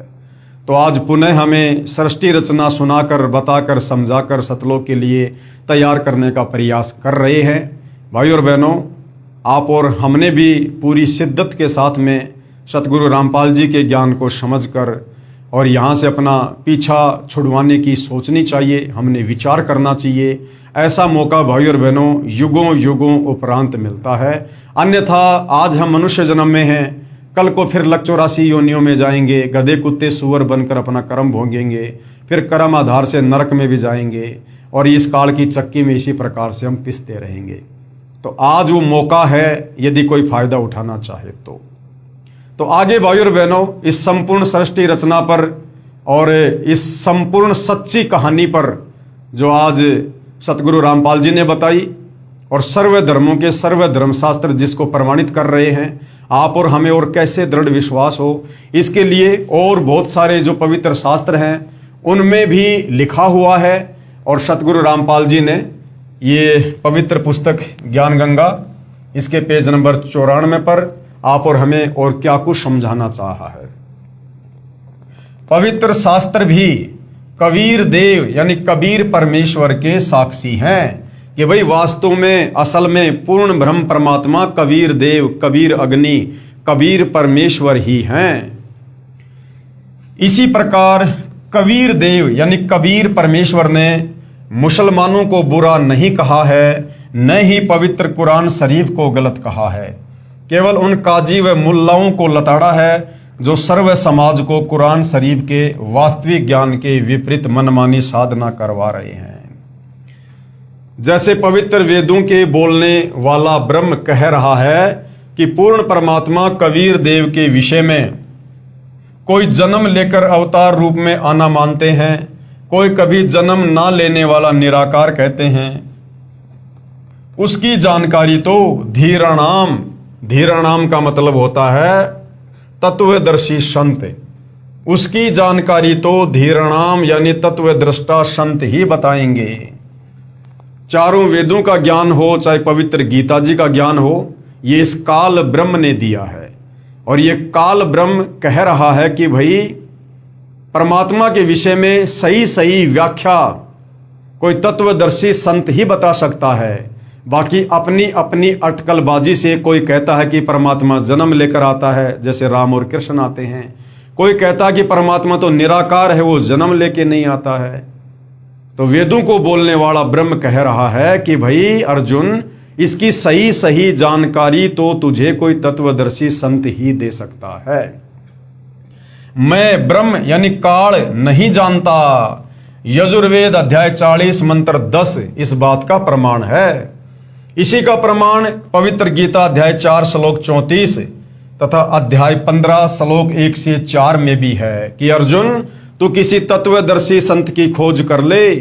कपट छोड़कर सरलता पूर्वक व्यवहार करने से, उसको दंडोत प्रणाम करने से वो तत्वज्ञानी महात्मा तुझे तत्व ज्ञान का उपदेश करेंगे, तुझे भक्ति और भगवान के विषय में यथार्थ जानकारी देंगे। जब तक वह तत्वदर्शी संत नहीं मिलेगा तब तक जीव का कल्याण असंभव है। ये गीता का ज्ञान देने वाला ब्रह्मा विष्णु महेश का पिता, दुर्गा का पति, हिंदू भाई जिसे अपना परमात्मा कहते हैं, वो खुद कह रहा है कि अर्जुन, अध्यात्म के विषय में मुझे भी कंप्लीट ज्ञान नहीं है। अगर तुझे मेरे जाल से बाहर निकलना है, जन्म मरण के कष्ट, लख 84 योनियों के कष्ट से बाहर निकलना है, तो भाई तू किसी तत्वदर्शी संत की खोज कर ले। और भाई और बहनों, बड़े सौभाग्य से वह तत्वदर्शी संत वर्तमान में सतगुरु रामपाल जी हैं। वह संत अब आ गया है। इन तत्वदर्शी संत महात्मा जी को पहचानो। यानी वह तत्वदर्शी संत कौन है? सतगुरु रामपाल जी। अब उनकी पहचान करो, पहचान। और पहचान कैसे होगी? पहचान होगी उनके सत्संग सुनने से, उनके द्वारा लिखित पुस्तकों को पढ़ने से। आगे भाई और बहनों, पवित्र कुरान शरीफ में प्रमाण कि कबीर ही परमात्मा है, कबीर ही अल्लाह है। कुरान शरीफ का ज्ञान देता ये ब्रह्म ही है। जैसे गीता का ज्ञान देने वाला ब्रह्म है, ऐसे ही कुरान का ज्ञान देने वाला भी यही ब्रह्म है, मुसलमान भाई, जिसे अपना अल्लाह कहते हैं। इसी प्रकार पवित्र कुरान शरीफ के अध्याय सूरत फुरकानी संख्या 25 आयत 52 से 59 में कहा है कि वास्तव में इबादही कबीरा, इबादही कबीरा यानी पूजा के योग्य कबीरा, पूजा के योग्य कबीर अल्लाह है। ये है कबीर, वही पूर्ण परमात्मा है जिसने 6 दिन में सृष्टि रची तथा 7वें दिन तख्त पर जा विराजा, और उसकी खबर किसी बाखबर से पूछ देखो। कुरान शरीफ का ज्ञान देने वाला मुसलमान भाई जिसे अपना अल्लाह कहते हैं, ये वास्तव में ब्रह्म है, ब्रह्मा विष्णु महेश का पिता है, दुर्गा का पति है, जो हजरत मोहम्मद जी को कुरान शरीफ का ज्ञान दे रहा है। अब भाई और बहनों, चक्कर क्या है? इस काल ब्रह्म ने अपने स्वार्थ के चलते, क्योंकि इसको 1 लाख आत्माओं को रोजाना खाना पड़ता है, ये किसी को भी यथार्थ ज्ञान से परिचित नहीं होने देता है, सबको भ्रमित करके रखता है। अब सृष्टि रचना से आपको ये तो समझ में आ गया कि इसने किस ब्रह्मांड में किस प्रकार से अपनी व्यवस्था सेट कर रखी है। अपनी पत्नी दुर्गा के माध्यम से ब्रह्मा विष्णु महेश को एक एक गुण युक्त करके, और ये किस प्रकार से जीवों की उत्पत्ति करवाता है। ब्रह्मा के रजोगुण से जीव संतान उत्पत्ति करते हैं, विष्णु जी के सतोगुण के प्रभाव से जीव आपस में मोह ममता में बंधे रहते हैं, और शंकर जी के तमोगुण के प्रभाव से लड़ाई झगड़ा मार पिटाई जैसे भी है संघार होता रहता है। अब भाई और बहनों, ये धर्म आज से 5000 साल पहले नहीं थे। ना अलग से कोई हिंदू धर्म था, ना कोई मुसलमान धर्म था, ना कोई सिख धर्म था, ना कोई ईसाई धर्म था। सब लोग सनातनी थे। सनातनी उनको कहा जाता था जो वेदों के अनुसार भक्ति किया करते थे। लेकिन भाई और बहनों, जब कबीर परमात्मा सतलोक से चलकर हम आत्माओं की सुध लेने के लिए इस काल के 21 ब्रह्मांड में जब प्रथम बार आए, हम आत्माओं को दुखी देखकर, तो इस काल के 21वें ब्रह्मांड में जो तपतशिला है, जहां ये जीवों को भून भून के खाता है, वहां पर कबीर परमात्मा अपने पुत्र जोगजीत के रूप में आए थे, और इस काल के साथ में कुछ वार्ता हुई थी, कुछ एग्रीमेंट हुए थे, और इस काल ने कुछ वचन लिए थे कि परमात्मा 3 युगों में आप जीव थोड़े लेकर जाना, और चौथा युग जब कलयुग आए तब आप कितने जीव वापस सतलोक ले जाना अपना ज्ञान समझा के। तो अब इस काल को पता था कि चौथे युग में वो कबीर परमात्मा आएगा, और इन आत्माओं को ज्ञान समझाकर, सारा भेद बताकर, सृष्टि रचना समझाकर मेरे जाल से छुटाकर लेकर जाएगा। और इसको चिंता है, यदि सारे चले गए तो मेरे भोजन का क्या होगा। तो इस कलयुग में इसने भाई और बहनों तरह तरह के धर्म चला दिए, तरह तरह के धर्म। हिंदू, मुस्लिम, सिख, ईसाई, यहूदी, मंगोली, फारसी, और हमें जातियों में बांट दिया, धर्मों में बांट दिया। क्यों बांट दिया? ताकि हम आपस में एक दूसरे को छोटा बड़ा समझकर, एक दूसरे को घटिया और ऊंचा समझकर, और हम अपने अपने धर्मों को सर्वश्रेष्ठ समझकर, अपनी अपनी धर्म की पुस्तकों को सर्वमान्य समझकर हम आपस में धर्म के नाम पर लड़ते रहें, झगड़ते रहें। क्योंकि इस समय उस कबीर भगवान ने यहां पर आना था, इस काल को पता है। तो काल ने हमारे को बिजी कर दिया, व्यस्त कर दिया, और दुनिया भर के ना जाने कितने साधु संत महात्मा भेज दिए, ताकि कोई भी आत्मा उस तत्वदर्शी संत के संपर्क में ना आ जाए और ये मनुष्य जन्म इनका यूं ही बर्बाद हो जाए। इसलिए भाई और बहनों, इसने ये 5000 साल के अंदर अंदर ये हिंदू धर्म, मुसलमान धर्म, सिख धर्म, ईसाई धर्म, बौद्ध धर्म, ये सारे धर्म खड़े कर दिए इसने। अन्यथा सतयुग में कोई धर्म नहीं था, कोई जातियां नहीं थी। त्रेता युग में कोई हिंदू मुसलमान नहीं थे। द्वापर युग में कोई हिंदू मुसलमान नहीं थे। आप त्रेता युग में श्री रामचंद्र जी के जो 3 भाई थे उनको देख लो। ना रामचंद्र जी के नाम के आगे पीछे कोई सिंह या कोई जाट या कोई यादव या कोई धानक लगता था, ना शत्रुघ्न के नाम के आगे, और ना ही भरत और लक्ष्मण के नाम के आगे। आप बाली को देखिए, सुग्रीव को देखिए, जामवंत को देखिए, अंगद को देखिए, हनुमान जी को देखिए, रावण को देखिए, अक्षय कुमार को देखिए। किसी के नाम के आगे कोई खान, कोई यादव, कोई सिंह कुछ नहीं लगता। द्वापर युग में आइए 5000 साल पहले, आप पांडवों को देख लीजिए। 5 पांडव, अर्जुन, नकुल, सहदेव, भीम, युधिष्ठिर, किसी के नाम के आगे कोई सिंह, कोई यादव, कोई जाट, कोई ब्राह्मण कुछ नहीं। 100 कौरव थे, किसी के नाम के आगे कुछ नहीं। दुर्योधन, दुशासन, शकुनी, धृतराष्ट्र वगैरह वगैरह। कोई जाति सूचक शब्द नहीं, कोई धार्मिक शब्द नहीं, कोई सिंह नहीं, कोई यादव नहीं, कोई शर्मा नहीं, कोई ठाकुर नहीं, कोई राजपूत नहीं। क्योंकि द्वापर, त्रेता और सतयुग तक कोई धर्म नहीं था। उस समय तक काल को कोई खतरा नहीं था, क्योंकि परमात्मा ने वचन दिया था कि मैं चौथे युग में अपना ज्ञान समझाकर जीवों को लेकर जाऊंगा। तो ये चौथा युग कलयुग चल रहा है। इस समय काल को चिंता लगी हुई है कि कहीं वो तत्वदर्शी संत आ गया और ये तमाम आत्माएं उसके पीछे लग गई, सबको सृष्टि रचना समझ में आ गई, तो मेरा तो 21 ब्रह्मांड खाली हो जाएगा। फिर मैं रोजाना 1 लाख खाने के लिए जीव कहां से लाऊंगा। इसलिए भाई और बहनों, इसने मुसलमान धर्म बना दिए, हिंदू धर्म बना दिया। मुसलमान धर्म में इसने अलग से 4 किताबें दे दी, तौरेत, जबूर, इंजिल, हदीसें, कुरान शरीफ, कुरान मजीद, ताकि मुसलमान इन्हीं को सर्वश्रेष्ठ मानकर इनमें उलझे रहें। हिंदुओं को 4 वेद दे दिए, गीता दे दी, 18 पुराण दे दिए, 6 शास्त्र दे दिए, कि हिंदू इन्हीं को सर्वश्रेष्ठ मानकर इनमें उलझे रहें। सिखों को गुरु ग्रंथ साहिब दे दिया कि इसमें लगे रहें। ईसाइयों को बाइबल दे दी, तुम इसमें लगे रहो। और जब वो सच्चा संत, सच्चा परमात्मा धरती पर आए तो उसकी बात कोई मत सुनना। इसलिए भाई और बहनों, ये जो ब्रह्म है, ये ब्रह्मा विष्णु महेश का बाप है, दुर्गा का पति है। और इसी ने द्वापर युग में महाभारत के समय अर्जुन को गीता जी का ज्ञान दिया, श्री कृष्ण जी के शरीर में प्रवेश करके। ठीक इसी प्रकार आज से 1400 साल पहले हजरत मोहम्मद को इसी ब्रह्म ने, मुसलमान भाई जिसे अपना अल्लाह कहते हैं, वो यही काल है, यही ब्रह्म है, इसी ने हजरत मोहम्मद को यह ज्ञान दिया। और आप जब पढ़ेंगे तो आपको लगेगा सेम सेम है, बिल्कुल सेम सेम। ये काल ब्रह्म, ब्रह्मा विष्णु महेश का पिता, दुर्गा का पति, गीता जी अध्याय 4 श्लोक नंबर 34 में कह रहा कि अर्जुन, मुझे इस भक्ति मार्ग के विषय में कंप्लीट जानकारी नहीं है सृष्टि रचना की। तो किसी तत्वदर्शी संत की खोज कर ले, वो तत्वदर्शी संत तुझे बताएगा कि वास्तव में तत्व ज्ञान क्या है और परमात्मा की प्राप्ति कैसे होगी। ठीक इसी प्रकार ये ब्रह्म, जिसको मुसलमान अल्लाह कहते हैं, इसने हजरत मोहम्मद को कहा कि ए पैगंबर, वो जिंदा पर भरोसा कर जो तुझे मिला था। यानी कबीर परमात्मा जिंदा बाबा रूप में और हजरत मोहम्मद जी को मिले थे, उनको प्रथम नाम दिया था, भक्ति बताई थी। बाद में शैतान के प्रभाव से हजरत मोहम्मद ने वो भक्ति छोड़ दी और इस काल वाली भक्ति को अपना लिया। तो वो ब्रह्म, वो काल कह रहा कि ऐ हजरत मोहम्मद, तुझे जो जिंदा बाबा मिला था कबीर, और उसने तुझे जो भक्ति बताई उस पर यकीन कर। इन काफिरों का कहना मत मानना। काफिर यानी जो एक अल्लाह की पूजा ना करके बाकी औरों को पूजते हैं, देवी देवताओं की पूजा करते हैं।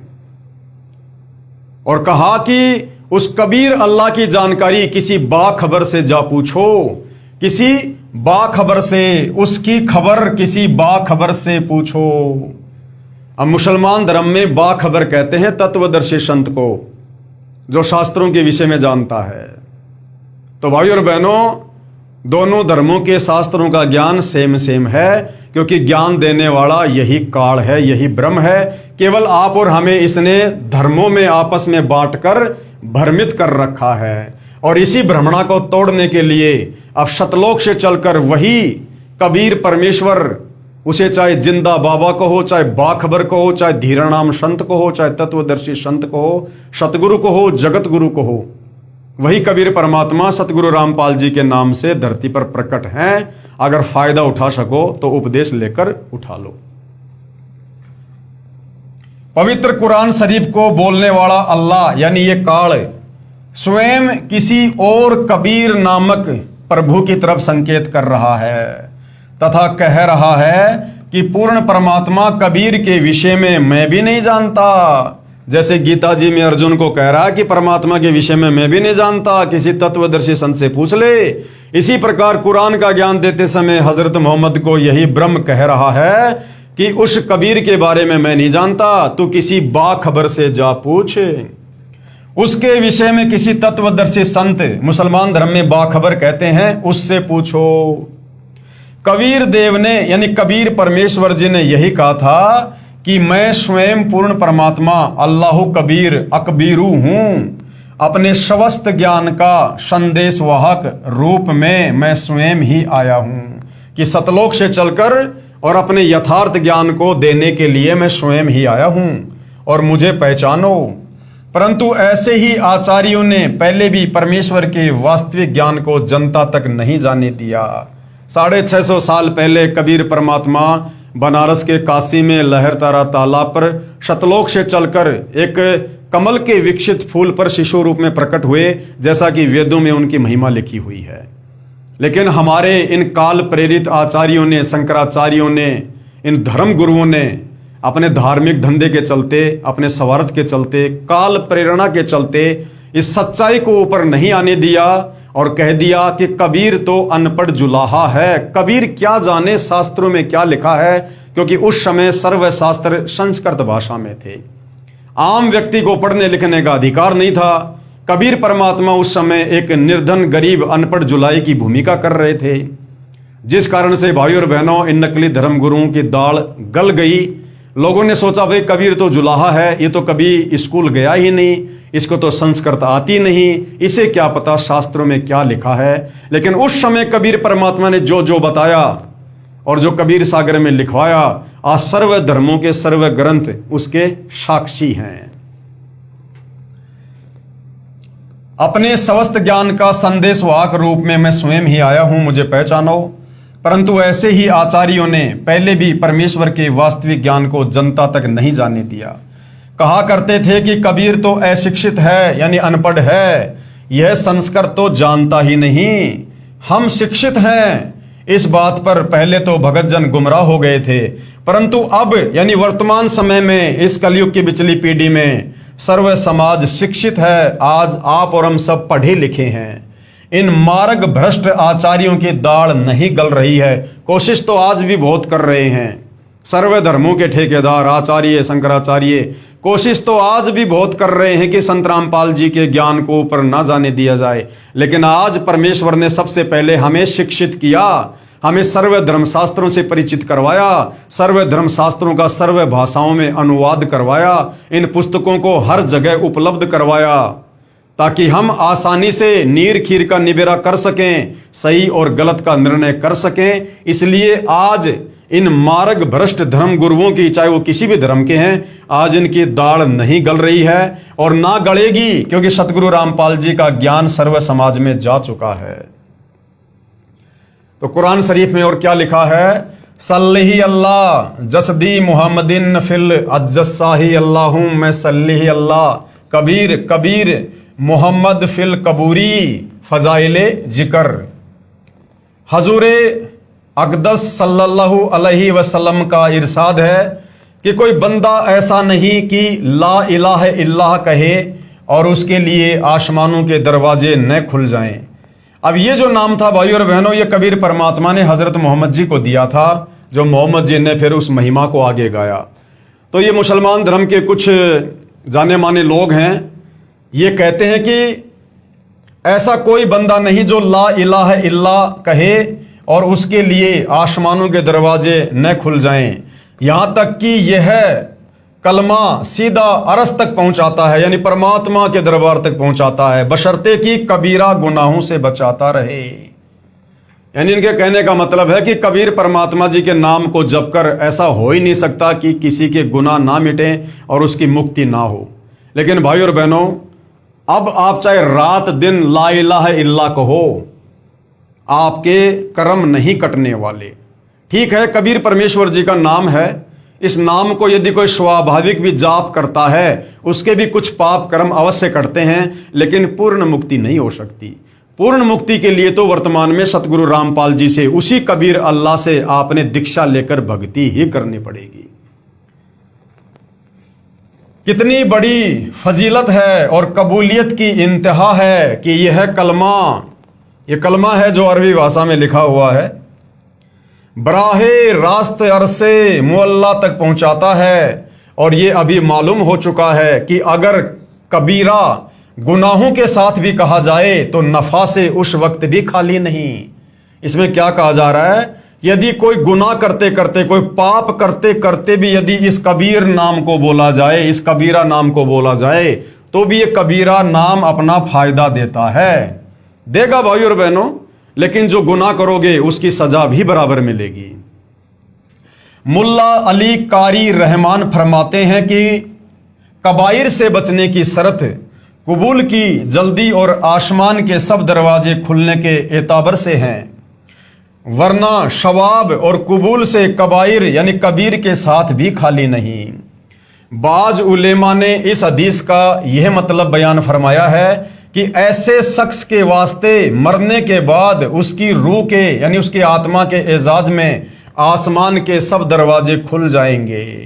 लेकिन भैया अब नहीं खुलेंगे, अब आपने विधि विधान से, और ये कोई मंत्र नहीं है, वास्तव में सतलोक जाने का, पूर्ण मुक्ति प्राप्त करने का मंत्र क्या है, वो सतगुरु रामपाल जी के पास है। उनसे उपदेश लेना पड़ेगा, उनको अपना सतगुरु धारण करना पड़ेगा और उनके बताए प्रत्येक नियमों को फॉलो करना पड़ेगा। ये मांस खाना, शराब पीना, चोरी जारी करना, नशा करना, आन उपासना करना, ये तमाम हमने छोड़नी पड़ेंगी। एक हदीस में आया है, दो कलमे ऐसे हैं कि उनमें से, एक कलमे का मतलब होता है मंत्र, एक हदीस में आया है कि दो मंत्र ऐसे हैं कि उनमें से एक के लिए अरस के नीचे कोई मुंतहा नहीं, दूसरा आसमान और जमीन को यानी अपने नूर या अपने अर्ज से भर दे। एक है ला इलाहा इल्लल्लाह और दूसरा है अल्लाहु अकबर यानी अल्लाहु कबीर। पवित्र वेदों में प्रमाण ये कबीर ही परमात्मा है, कबीर ही अल्लाह है। पवित्र वेदों में कहां कहां प्रमाण है, ये आगे आपने ऊपर ये पवित्र कुरान शरीफ में तो देख ही लिया कि ला इलाहा इल्लल्लाह, दूसरा है अल्लाहु अकबर यानी अल्लाहु कबीर, यानी यही कबीर परमात्मा है। और ये कलमा, ये मंत्र हजरत मोहम्मद जी को कबीर परमात्मा ने जिंदा बाबा के रूप में 1450 साल पहले दिया था। लेकिन अब भाई और बहनों, आपने ओरिजिनल जो कलमा है, जो मंत्र है, वो लेने पड़ेंगे, तब बात बनेगी। अब वेदों में कहां प्रमाण है? कबीर देव अपने ज्ञान का दूत बनकर स्वयं ही आता है, यानी कबीर परमात्मा सतलोक से इस काल के लोक में अपने द्वारा रची सृष्टि का ज्ञान समझाने के लिए, तत्व ज्ञान देने के लिए, अपने ज्ञान का दूत बनकर यानी अपने ज्ञान का प्रचार करने के लिए खुद ही चलकर आता है, किसी को सतलोक से भेजता नहीं है। जैसे आज सतगुरु रामपाल जी के नाम से स्वयं ही आए हुए हैं। कबीर देव यानी कबीर परमेश्वर अपने ज्ञान का दूत बनकर, यानी दूत यानी संदेशवाहक बनकर स्वयं ही आता है तथा अपना समस्त ज्ञान यानी वास्तविक तत्व ज्ञान स्वयं ही कराता है। स्वयं कबीर देव कबीर परमेश्वर जी ने अपनी अमृतवाणी में कहा है, अविगत से चल आया कोई मेरा भेद मर्म नहीं पाया। अविगत यानी मैं सतलोक से चलकर आया हूं और यहां पर किसी को भी मेरे विषय में जानकारी नहीं है कि कोई कबीर परमात्मा है, कोई सतलोक है। अविगत से चल आया कोई मेरा भेद मर्म नहीं पाया। ना मेरा जन्म ना गर्भ बसेरा बालक हो दिखलाया। काशी नगर जल कमल पे डेरा वहां जुलाहे न पाया। यानी कबीर परमात्मा सतलोक से चलकर 650 साल पहले बनारस के काशी में कमल के फूल पर प्रकट हुए और कबीर परमात्मा कह रहे हैं कि भाई ना मेरा जन्म है, मैं किसी मां से जन्म नहीं लेता, ना किसी मां के मैं गर्भ से आया और बालक हो दिखलाया, मैंने शिशु रूप धारण किया और काशी नगर में जल कमल पर डेरा और वहां जुलाहे ने पाया। नीरू और नीमा जो जुलाहे का कार्य किया करते थे, जाति से वो ब्राह्मण थे, लेकिन मुसलमानों ने जबरदस्ती उनको ब्राह्मण से मुसलमान बनाया क्योंकि उस समय मुसलमानों का दबदबा था। दिल्ली का बादशाह सिकंदर लोदी था, जिस कारण से नीरू और नीमा जुलाहे का कार्य करने लग गए। तो नीरू और नीमा ने कबीर परमेश्वर की जो है पालन पोषण की भूमिका की उस समय।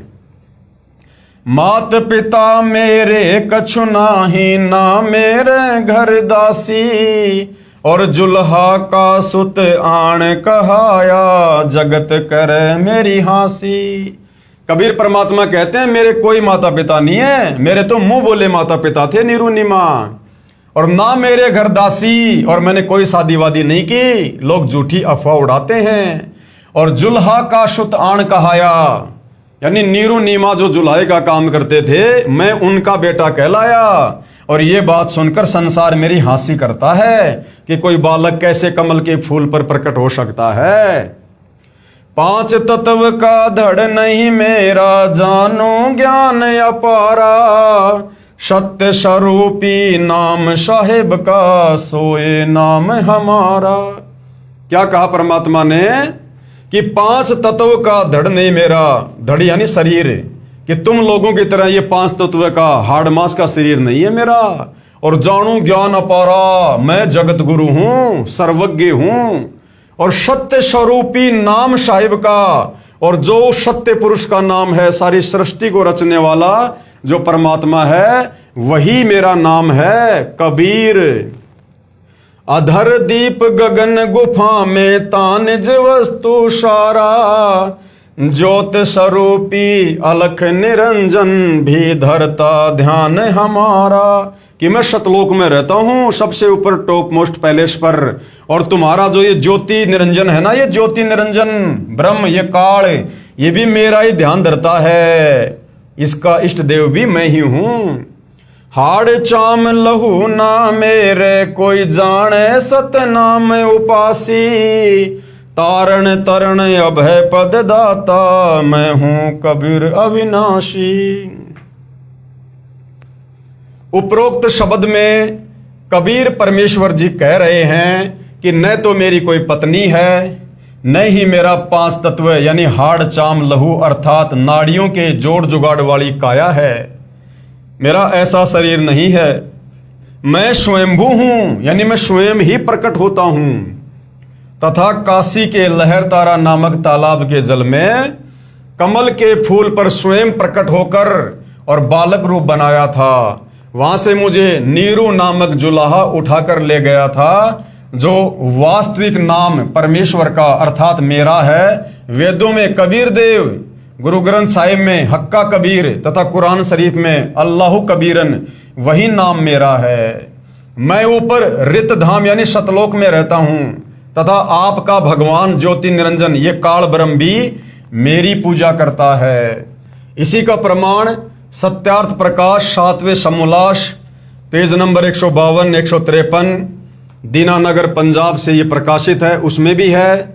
श्री दयानंद जी ने यजुर्वेद अध्याय 13 मंत्र 4 तथा ऋग्वेद मंडल 10 सूक्त 49 मंत्र 1 का अनुवाद किया है, जिसमें वेदों को बोलने वाला ब्रह्म यानी काल कह रहा है, ऋग्वेद मंडल 10 सूक्त 49 मंत्र 1 तथा यजुर्वेद अध्याय 13 मंत्र 4 में, हे मनुष्यों, जो सृष्टि के पूर्व है, कौन सी सृष्टि के पूर्व है? इस काल की 21 ब्रह्मांड वाली सृष्टि से पहले, हे मनुष्यों, जो सृष्टि से पहले सर्व की उत्पत्ति करता तथा सर्व का स्वामी था, आगे भी रहेगा, वही सर्व सृष्टि को बनाकर धारण कर रहा है, उस सुख स्वरूप परमात्मा की भक्ति जैसे हम यानी ब्रह्म तथा अन्य देव भी उसी की साधना करते हैं, वैसे ही तुम लोग भी करो।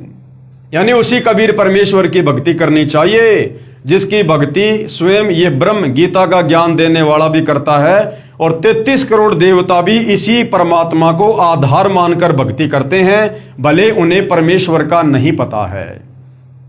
मंगलाचरण में लास्ट में परमात्मा कहते हैं 33 कोटि आधारा, यानी 33 करोड़ देवी देवताओं की भक्ति का आधार भी कबीर परमात्मा ही है। 33 कोटि आधारा ध्यावे 88, उतरे भवजल पारा, कट है यम की फांसी। इसका प्रमाण है पवित्र यजुर्वेद अध्याय 29 मंत्र 25। ये श्लोक आप जियों के सामने है, संस्कृत में है, आप जी पढ़ सकते हैं। और परमात्मा ने साथ में प्रत्येक शब्द का हिंदी में अनुवाद करके भी बताया है। हम सीधा सीधा इसके भावार्थ पर चलेंगे कि ये श्लोक हमें भगवान और भक्ति के विषय में क्या समझाना चाहता है। जिस समय भगत समाज को शास्त्र विधि त्याग कर मनमाना आचरण कराया जा रहा होता है, यानी काल प्रेरणा से जिस समय भगत समाज को नकली संतों के द्वारा शास्त्रों के विरुद्ध मनमानी भक्ति करवाई जा रही होती है, उस समय कबीर देव यानी कबीर परमेश्वर तत्व ज्ञान को प्रकट करता है। जैसे वर्तमान में इस कलयुग में विशेषकर शास्त्रों के विरुद्ध ही पूरे संसार में भक्ति हो रही है। सतयुग त्रेता द्वापर तक तो वेदों के अनुसार भक्ति होती थी, इतना मनमाना आचरण नहीं था, लेकिन इस कलयुग में मनमाना आचरण ही चल रहा है। तो अपने विधान अनुसार कि जिस समय भगत समाज को शास्त्रों के विरुद्ध भक्ति करवाई जा रही होती है, उस समय कबीर परमात्मा सतलोक से चलकर पृथ्वी पर प्रकट होकर अपने तत्व ज्ञान को प्रकट करता है। जैसे आज सतगुरु रामपाल जी सन 1994 से अपने यथार्थ 13वें कबीर पंथ की शुरुआत करके उसी तत्व ज्ञान का प्रचार प्रसार कर रहे हैं। आगे प्रमाण है पवित्र सामवेद संख्या 1400 में, संख्या नंबर 359, सामवेद अध्याय नंबर 4 के खंड नंबर 25 का श्लोक नंबर 8। ये श्लोक आप जियों के सामने है। पूरा बिंदु युर्वा कबीर अमित ओजा अजायत इंदो विश्वस्य कर्मणो धरता व्रजी पृष्ठुत। यहां पर कबीर परमेश्वर जी ने प्रत्येक शब्द का हिंदी में अनुवाद भी किया हुआ है। जो लोग थोड़ी बहुत संस्कृत जानते हैं वो अच्छे से देख सकते हैं। हम सीधा सीधा इसके भावार्थ पर चलेंगे कि यह श्लोक हमें क्या समझा रहा है। भावार्थ, जो कबीर देव यानी कबीर परमेश्वर तत्व ज्ञान लेकर संसार में आता है, वह सर्वशक्तिमान है तथा काल यानी ब्रह्म के कर्म रूपी किले को तोड़ने वाला है। यानी इस काल ने हमारे ऊपर जो ये दुनिया भर के कर्म बंधन लगा रखे हैं, इन कर्म बंधनों को वो कबीर परमात्मा जब तत्व ज्ञान लेकर तत्वदर्शी संत की भूमिका करता है, तो अपनी सत भक्ति से इस काल के इन कर्म रूपी इस किले को तोड़ने वाला है। वह सर्व सुखदाता है तथा सर्व के पूजा करने योग्य है। यानी सबने पूरी पृथ्वी पर उस समय इस कबीर परमात्मा की ही पूजा भक्ति करनी चाहिए। संख्या नंबर 1400 सामवेद उतारचिक अध्याय नंबर 12 खंड नंबर 3 श्लोक नंबर 5। ये श्लोक आप जियों के सामने है। भद्रा वस्त्रा समन्या वशानो महान कबीर वचनानी शंशन आ वचस्व चंबो पुयमानो विचक्षणो जाग्रवी देवीरतो। ये आप जी देख सकते हैं भाई और बहनों, ये श्लोक आप जियों के सामने है और प्रत्येक शब्द का गुरुदेव ने यहां हिंदी में अनुवाद भी किया है। हम सीधा सीधा इसके भावार्थ पर जाएंगे कि भावार्थ के माध्यम से गुरुदेव हमें क्या समझाना चाहते हैं। शास्त्र विधि विरुद्ध साधना यानी धर्म ग्रंथों के विरुद्ध साधना रूपी मवाद अर्थात घातक साधना पर आधारित भगत समाज को कबीर देव यानी कबीर परमेश्वर तत्व ज्ञान समझाने के लिए यहाँ संसार में प्रकट होता है। उस समय अपने तेजोमय शरीर पर अन्य शरीर रूपी वस्त्र हल्के तेज का पहनकर आता है, क्योंकि परमेश्वर के वास्तविक तेजोमय शरीर को चरम दृष्टि से नहीं देखा जा सकता। कुछ दिन आम व्यक्ति जैसा जीवन जीकर लीला करता है तथा परमेश्वर को यानी अपने को पाने वाले ज्ञान को उजागर करता है, यानी तत्व ज्ञान बताता है। ऋग्वेद मंडल 9 सूक्त 96 मंत्र 17। शिशु जज्ञानम हरियंत मर्जंती शुभंती वही मरुतो गणेन कवीर गिरभी काव्यना कवि संत सोम पवित्र मैतेजी रेभन। ये श्लोक आप जियों के सामने है। यहां गुरुदेव ने प्रत्येक शब्द का हिंदी में अनुवाद भी किया हुआ है ताकि समझने में आसानी रहे। हम सीधा इसके भावार्थ पर चलते हैं कि ये श्लोक हमें क्या समझा रहा है। भावार्थ, ऋग्वेद मंडल 9 सूक्त 96 मंत्र 16 में कहा है कि आओ पूर्ण परमात्मा के वास्तविक नाम को जाने, कि वो पूर्ण परमात्मा कौन है, सारी सृष्टि का रचयिता कौन है, उसके नाम को जानते हैं। इस मंत्र 17 में उस परमात्मा का नाम व परिपूर्ण परिचय दिया है कि परमेश्वर का क्या नाम है, जिस परमात्मा को निराकार कहकर हमारे नादान धर्म गुरुओं ने ठंडे बस्ते में डाल रखा था, हमें भक्ति और भगवान से दूर कर रखा था, जबकि हमारे पवित्र वेद उस परमेश्वर का नाम तक बता रहे हैं। वेद बोलने वाला ब्रह्म कह रहा है कि पूर्ण परमात्मा विलक्षण मनुष्य के बच्चे के रूप में प्रकट होकर कबीर देव अपने वास्तविक ज्ञान को अपनी कबीर वाणी के द्वारा निर्मल ज्ञान अपने हंस आत्माओं अर्थात पुण्यात्माओं यानी अनुयायियों को कविताओं लोकोक्तियों के द्वारा संबोधन करके अर्थात उच्चारण करके वर्णन करता है। जैसे चारों युगों में कबीर परमेश्वर ने किया। सतयुग में सत सुकृत ऋषि के नाम से, त्रेता में मुनिंदर ऋषि के नाम से, द्वापर में करुणामय ऋषि के नाम से और कलयुग में कबीर नाम से। और एक विलक्षण बच्चे के रूप में प्रकट हुए, यानी सतलोक से चलकर कमल के फूल पर प्रकट हुए और फिर अपनी हंस आत्माओं को, अपने भक्तों को उस तत्व ज्ञान को कविताओं के माध्यम से बोल बोल कर उच्चारण करके लोकोक्तियों के द्वारा संबोधन करके अर्थात उच्चारण करके वर्णन किया। इस तत्व ज्ञान के अभाव से उस समय प्रकट परमात्मा को ना पहचान कर केवल ऋषि व संत या कवि मान लेते हैं। जैसे इस तत्व ज्ञान के अभाव में लोगों ने कबीर जी को केवल एक कवि मान लिया। और हम क्या सुनते आए थे कि कबीर जी तो कवि थे, कवि, क्योंकि उनकी कविताओं को हमारे पाठ्यक्रम में शामिल किया गया था कि बड़ा भया तो क्या भया जैसे पेड़ खजूर, पंछी को छाया नहीं फल लागे अति दूर। तो नादान धर्म गुरुओं ने या आम समाज ने तत्व ज्ञान के अभाव में इस परमेश्वर को ना पहचान कर, वेदों को ना पहचान कर, ना समझ कर, जैसे तुलसीदास जी थे, रविदास जी थे, रहीम जी थे, कालिदास जी थे, सूरदास जी थे, इस प्रकार से कबीर जी को भी केवल एक कवि ही मान लिया था।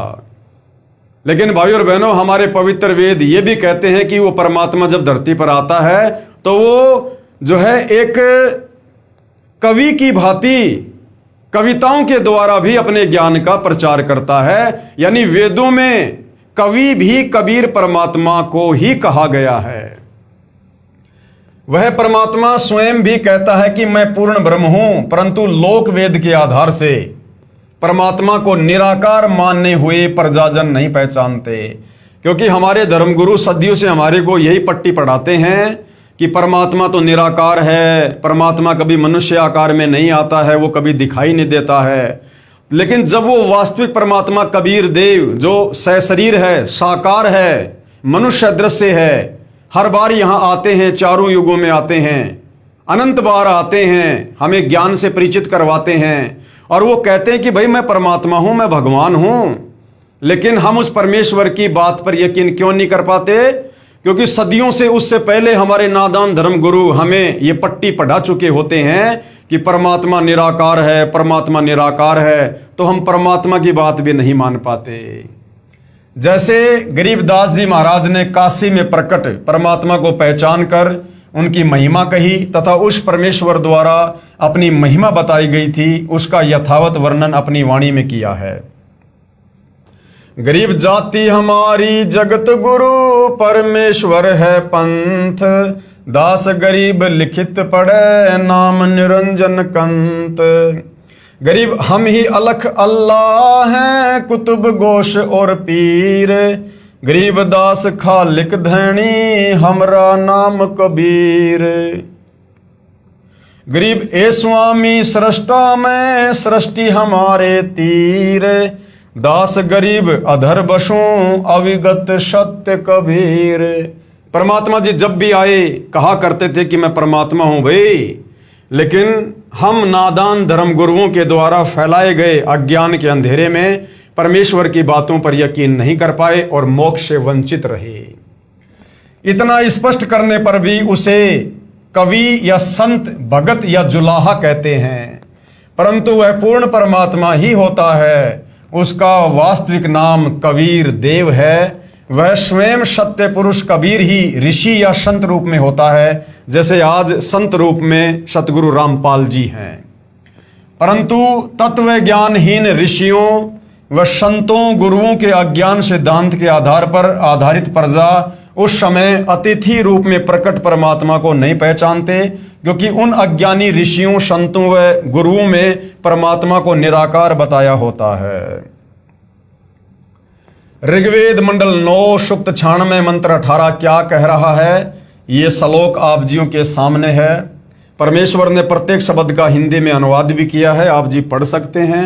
हम सीधा इसके भावार्थ पर चलते हैं। भावार्थ, मंत्र 17 में कहा है कि कबीर देव यानी कबीर भगवान शिशु रूप धारण कर लेता है, यानी छोटे बच्चे का रूप धारण कर लेता है, लीला करता हुआ बड़ा होता है। कविताओं द्वारा तत्व ज्ञान वर्णन करने के कारण कवि की पदवी प्राप्त करता है, अर्थात उसे ऋषि, संत व कवि कहने लग जाते हैं।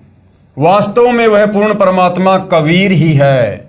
उसके द्वारा रची अमृतवाणी कबीर वाणी कही जाती है, जो भक्तों के लिए स्वर्ग तुल्य सुखदायी होती है। वही परमात्मा तीसरे मुक्ति धाम अर्थात सतलोक की स्थापना करके एक गुंबद अर्थात गुम्मज में सिंहासन पर तेजोमय मानव सदृश से शरीर में आकार में विराजमान है। अब बताओ, हमारे वेद कितना अच्छे से स्पष्टीकरण दे रहे हैं, कितना सुंदर समर्थन कर रहे हैं परमात्मा के होने का, कि वो परमात्मा तीसरे धाम रित धाम सतलोक में रहता है और मनुष्य आकार में है, तेजो में शरीर में है, और वहां से गति करके इस पृथ्वी पर आता है। परमात्मा चाहने वाली अच्छी आत्माओं को मिलता है। इस मंत्र में तीसरा धाम सतलोक को कहा है। जैसे एक धाम है, ये ब्रह्म जो है काल, एक ब्रह्म का लोक जो है ये 21 ब्रह्मांड का क्षेत्र, इसको एक धाम कहा है।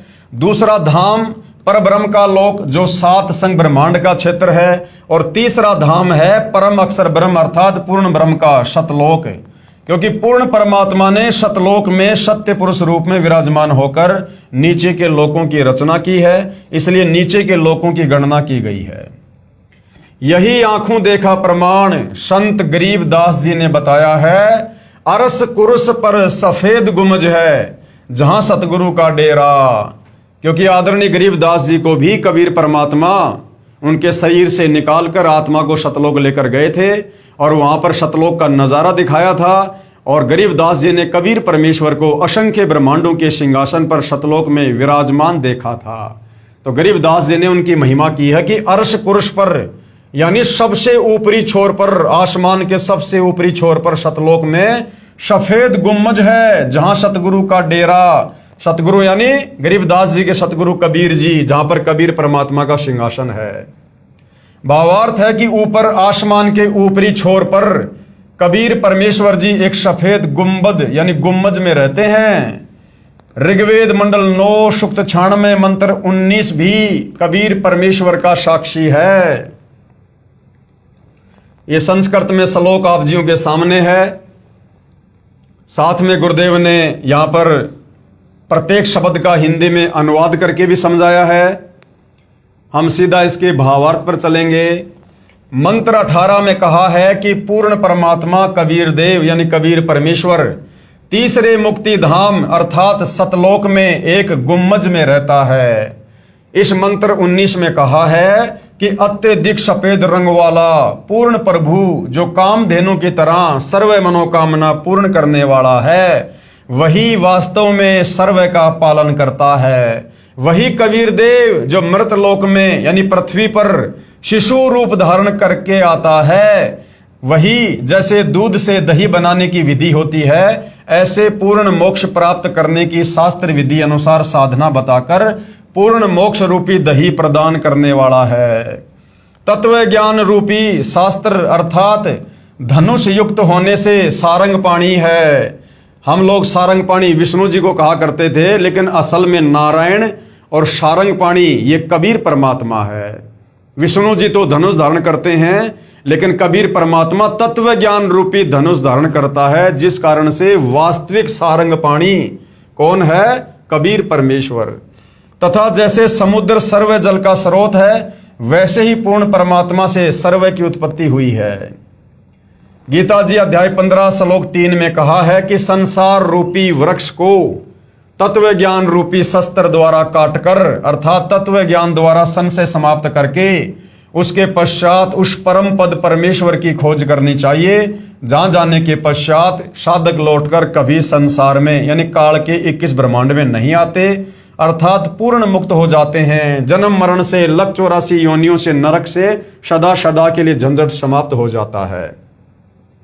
जिस परमेश्वर से सर्व संसार रूपी वृक्ष की प्रवृत्ति विस्तार को प्राप्त हुई है, यानी जिस परमेश्वर ने अक्षर पुरुष के 7 संग ब्रह्मांड बनाए, काल के 21 ब्रह्मांड बनाए, ऊपर के अविनाशी लोगों की रचना की, वह पूर्ण प्रभु चौथे धाम अर्थात अनामी लोक में रहता है। सृष्टि रचना में सर्वप्रथम हमने क्या पढ़ा कि सर्वप्रथम केवल एक ही लोक था, अनामी लोक, जिसको अकय लोक भी कहते हैं, अनामे लोक भी कहते हैं, जहां पूर्ण परमात्मा कबीर देव अकेले ही रहा करते थे। वह पूर्ण प्रभु चौथे धाम यानी सबसे नीचा सतलोक, दूसरे नंबर का अलखलोक, तीसरे नंबर का अगम लोक और चौथे नंबर का अनामी लोक, वह पूर्ण प्रभु चौथे धाम अर्थात अनामी लोक में रहता है। जैसे प्रथम सतलोक, दूसरा अलखलोक, तीसरा अगम लोक और चौथा अनामी लोक है। इसलिए इस मंत्र 19 में स्पष्ट किया है कि कबीर देव यानी कबीर परमेश्वर ही अनामी पुरुष रूप में चौथे धाम अर्थात अनामी लोक में भी अन्य तेजों में रूप धारण करके रहता है। उसके बाद ऋग्वेद मंडल 9 सूक्त 96 मंत्र 20 भी इस बात की गवाही दे रहा है कि वो कबीर ही परमात्मा है जिसने सर्व लोकों की रचना की। ये श्लोक आप जियों के सामने है। प्रत्येक शब्द का गुरुदेव ने हिंदी में अनुवाद किया है। हम सीधा सीधा इसके भावार्थ पर चलते हैं।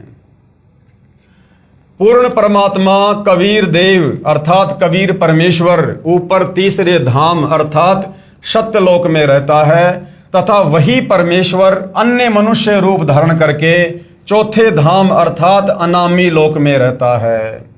वही परमात्मा वैसा ही मनुष्य वाला सम रूप सुंदर मुखमंडल युक्त श्वेत शरीर युक्त आकार में यहां पृथ्वी लोक पर भी आता है, तथा अपनी वास्तविक पूजा विधि का ज्ञान करवाकर बहुत सारे समूह को अर्थात पूरे संघ को सत्य भक्ति के धनी बनाता है। असंख्य अनुयायियों का पूरा संघ सत्य भक्ति की कमाई से पूर्व वाले सुखमय लोक पूर्ण मुक्ति के खजाने को अर्थात सतलोक को साधना करके प्राप्त करता है।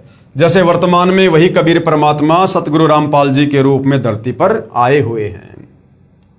इसके बाद भाइयों और बहनों, अथर्ववेद कांड नंबर 4 अनुवाक नंबर 1 मंत्र नंबर 7 सतगुरु रामपाल जी द्वारा भाषा भाष्य यानी हमारे चारों वेद सृष्टि रचना का समर्थन कर रहे हैं, परमेश्वर के तत्व ज्ञान को समर्थन दे रहे हैं। ये संस्कृत में श्लोक आप जियों के सामने है, देख सकते हैं। और हर जगह आपको उस कबीर देव का नाम मिलेगा भाई और बहनों, जो जो श्लोक आपको दिखाए जा रहे हैं। यहाँ गुरुदेव ने अनुवाद में प्रत्येक शब्द का हिंदी में अनुवाद भी किया है। हम सीधा इसके भावार्थ पर चलते हैं। जिस परमेश्वर के विषय में कहा जाता है तमेव माता च पिता तमेव, तमेव बंधु च सखा तमेव, तमेव विद्या च द्रविणम तमेव, तमेव सर्व मम देव देव। वह जो अविनाशी सर्व का माता पिता तथा भाई व सखा व जगत गुरु रूप में सर्व को सत्य भक्ति प्रदान करके शतलोक ले जाने वाला, काल की तरह धोखा ना देने वाला। क्योंकि काल ने हमारे को धोखा दिया ये कहकर कि मैंने पिताजी से 21 ब्रह्मांड प्राप्त कर लिए हैं और वहां मैं दूध दही शहद की नदियां बहाऊंगा, हीरे मोती लाल के पहाड़ बनाऊंगा, तुम्हें कोई काम नहीं करना पड़ेगा, मेरे साथ चलो। और यहां हमारे को गधा बना के छोड़ दिया। तो कहते हैं वो कबीर परमात्मा काल की तरह धोखा देने वाला नहीं है। यानी आज जो कबीर परमात्मा सतगुरु रामपाल जी हमें सत्य सत्य बता रहे हैं सतलोक के विषय में, वहां के सुख के विषय में, हमें वैसा ही मिलेगा वहां पर। काल की तरह धोखा ना देने वाला, सर्व ब्रह्मांडों की रचना करने वाला कबीर देव कबीर परमेश्वर है। इतना खुलकर हमारे वेद समर्थन कर रहे हैं, फिर भी तत्व ज्ञान के अभाव में हमारे नादान धर्मगुरु नहीं समझ पाए। कबीर साहिब जी चारों युगों में आते हैं। भाई और बहनों, ये हमारा नेक्स्ट टॉपिक होगा कि कबीर साहिब जी चारों युगों में आते हैं। कौन कबीर साहिब? जिस कबीर साहिब ने असंख्य ब्रह्मांडों की रचना की है, जिस कबीर साहिब ने 7 संग ब्रह्मांड अक्षर पुरुष को दिए, जिस कबीर साहिब ने 21 ब्रह्मांड इस ब्रह्म को दिए, ज्योति निरंजन को दिए, जिस कबीर परमेश्वर ने ऊपर के चारों अविनाशी लोकों की रचना की, जिस कबीर परमेश्वर ने असंख्य आत्माओं की उत्पत्ति की, जो कबीर परमात्मा गीता अध्याय 15 श्लोक नंबर 17 के अनुसार तीनों लोकों में प्रवेश करके सबका भरण पोषण करते हैं, वह कबीर परमात्मा जी जगत गुरु बनकर, तत्वदर्शी संत बनकर, सतगुरु बनकर, जिंदा बाबा के वेश में चारों युगों में शतलोक से चलकर गति करके सशरीर इस काल लोक में फंसी हम आत्माओं को समझाने के लिए आते हैं। और चारों युगों में यानी सतयुग, त्रेता, द्वापर, कलयुग में परमेश्वर ने किस प्रकार से भूमिका की, हम नादानों को तत्व ज्ञान समझाया। लेकिन शास्त्र विरुद्ध साधना का अधिक बोलबाला होने के कारण और मोक्ष प्राप्ति का वो निर्धारित समय न होने के कारण हम कबीर परमेश्वर जी के तत्व ज्ञान को नहीं समझ पाए और अपनी आत्मा का कल्याण नहीं करवा पाए। तो भाई और बहनों, अब वो मौका है, अब वो शु अवसर आ गया है, जो समय परमात्मा ने हम आत्माओं के मोक्ष का निर्धारित किया था, अब उस समय की दहलीज पर हम खड़े हुए हैं। ये कलयुग की बिचली पीढ़ी का समय है, मोक्ष का प्राइम टाइम है। इस समय यदि हमने जरा सी रुचि अध्यात्म में दिखाई और यदि हमने सतगुरु रामपाल जी के तत्व ज्ञान को समझकर उनसे उपदेश प्राप्त करके यदि हम मर्यादा में रहकर भक्ति करने लगे, तो निश्चित ही भाई और बहनों इस काल के कहर से, लख 84 योनियों की पीड़ा से, नरक के दुख से, तपस्या के कष्ट से आप और हमारा अवश्य छुटकारा होगा। तो भाई और बहनों, ये मनुष्य जन्म परमात्मा ने केवल आत्मा के कल्याण के लिए दिया है। हम गुरुदेव भगवान के तत्व ज्ञान को समझकर इस मनुष्य जन्म को सफल बनाएं। तो आज के वीडियो में केवल इतना ही। कल रात्रि परमेश्वर की सेवा में एक नए टॉपिक के साथ में फिर हाजिर होंगे। तब तक पूज्य गुरुदेव भगवान हम सबको आज्ञा दे, आशीर्वाद दे, सद्बुद्धि दे, हमें भ्रमने भटकने से बचाए, हमारा मार्गदर्शन करे। बंदी छोड़ सतगुरु रामपाल जी परमेश्वर जी की जय हो।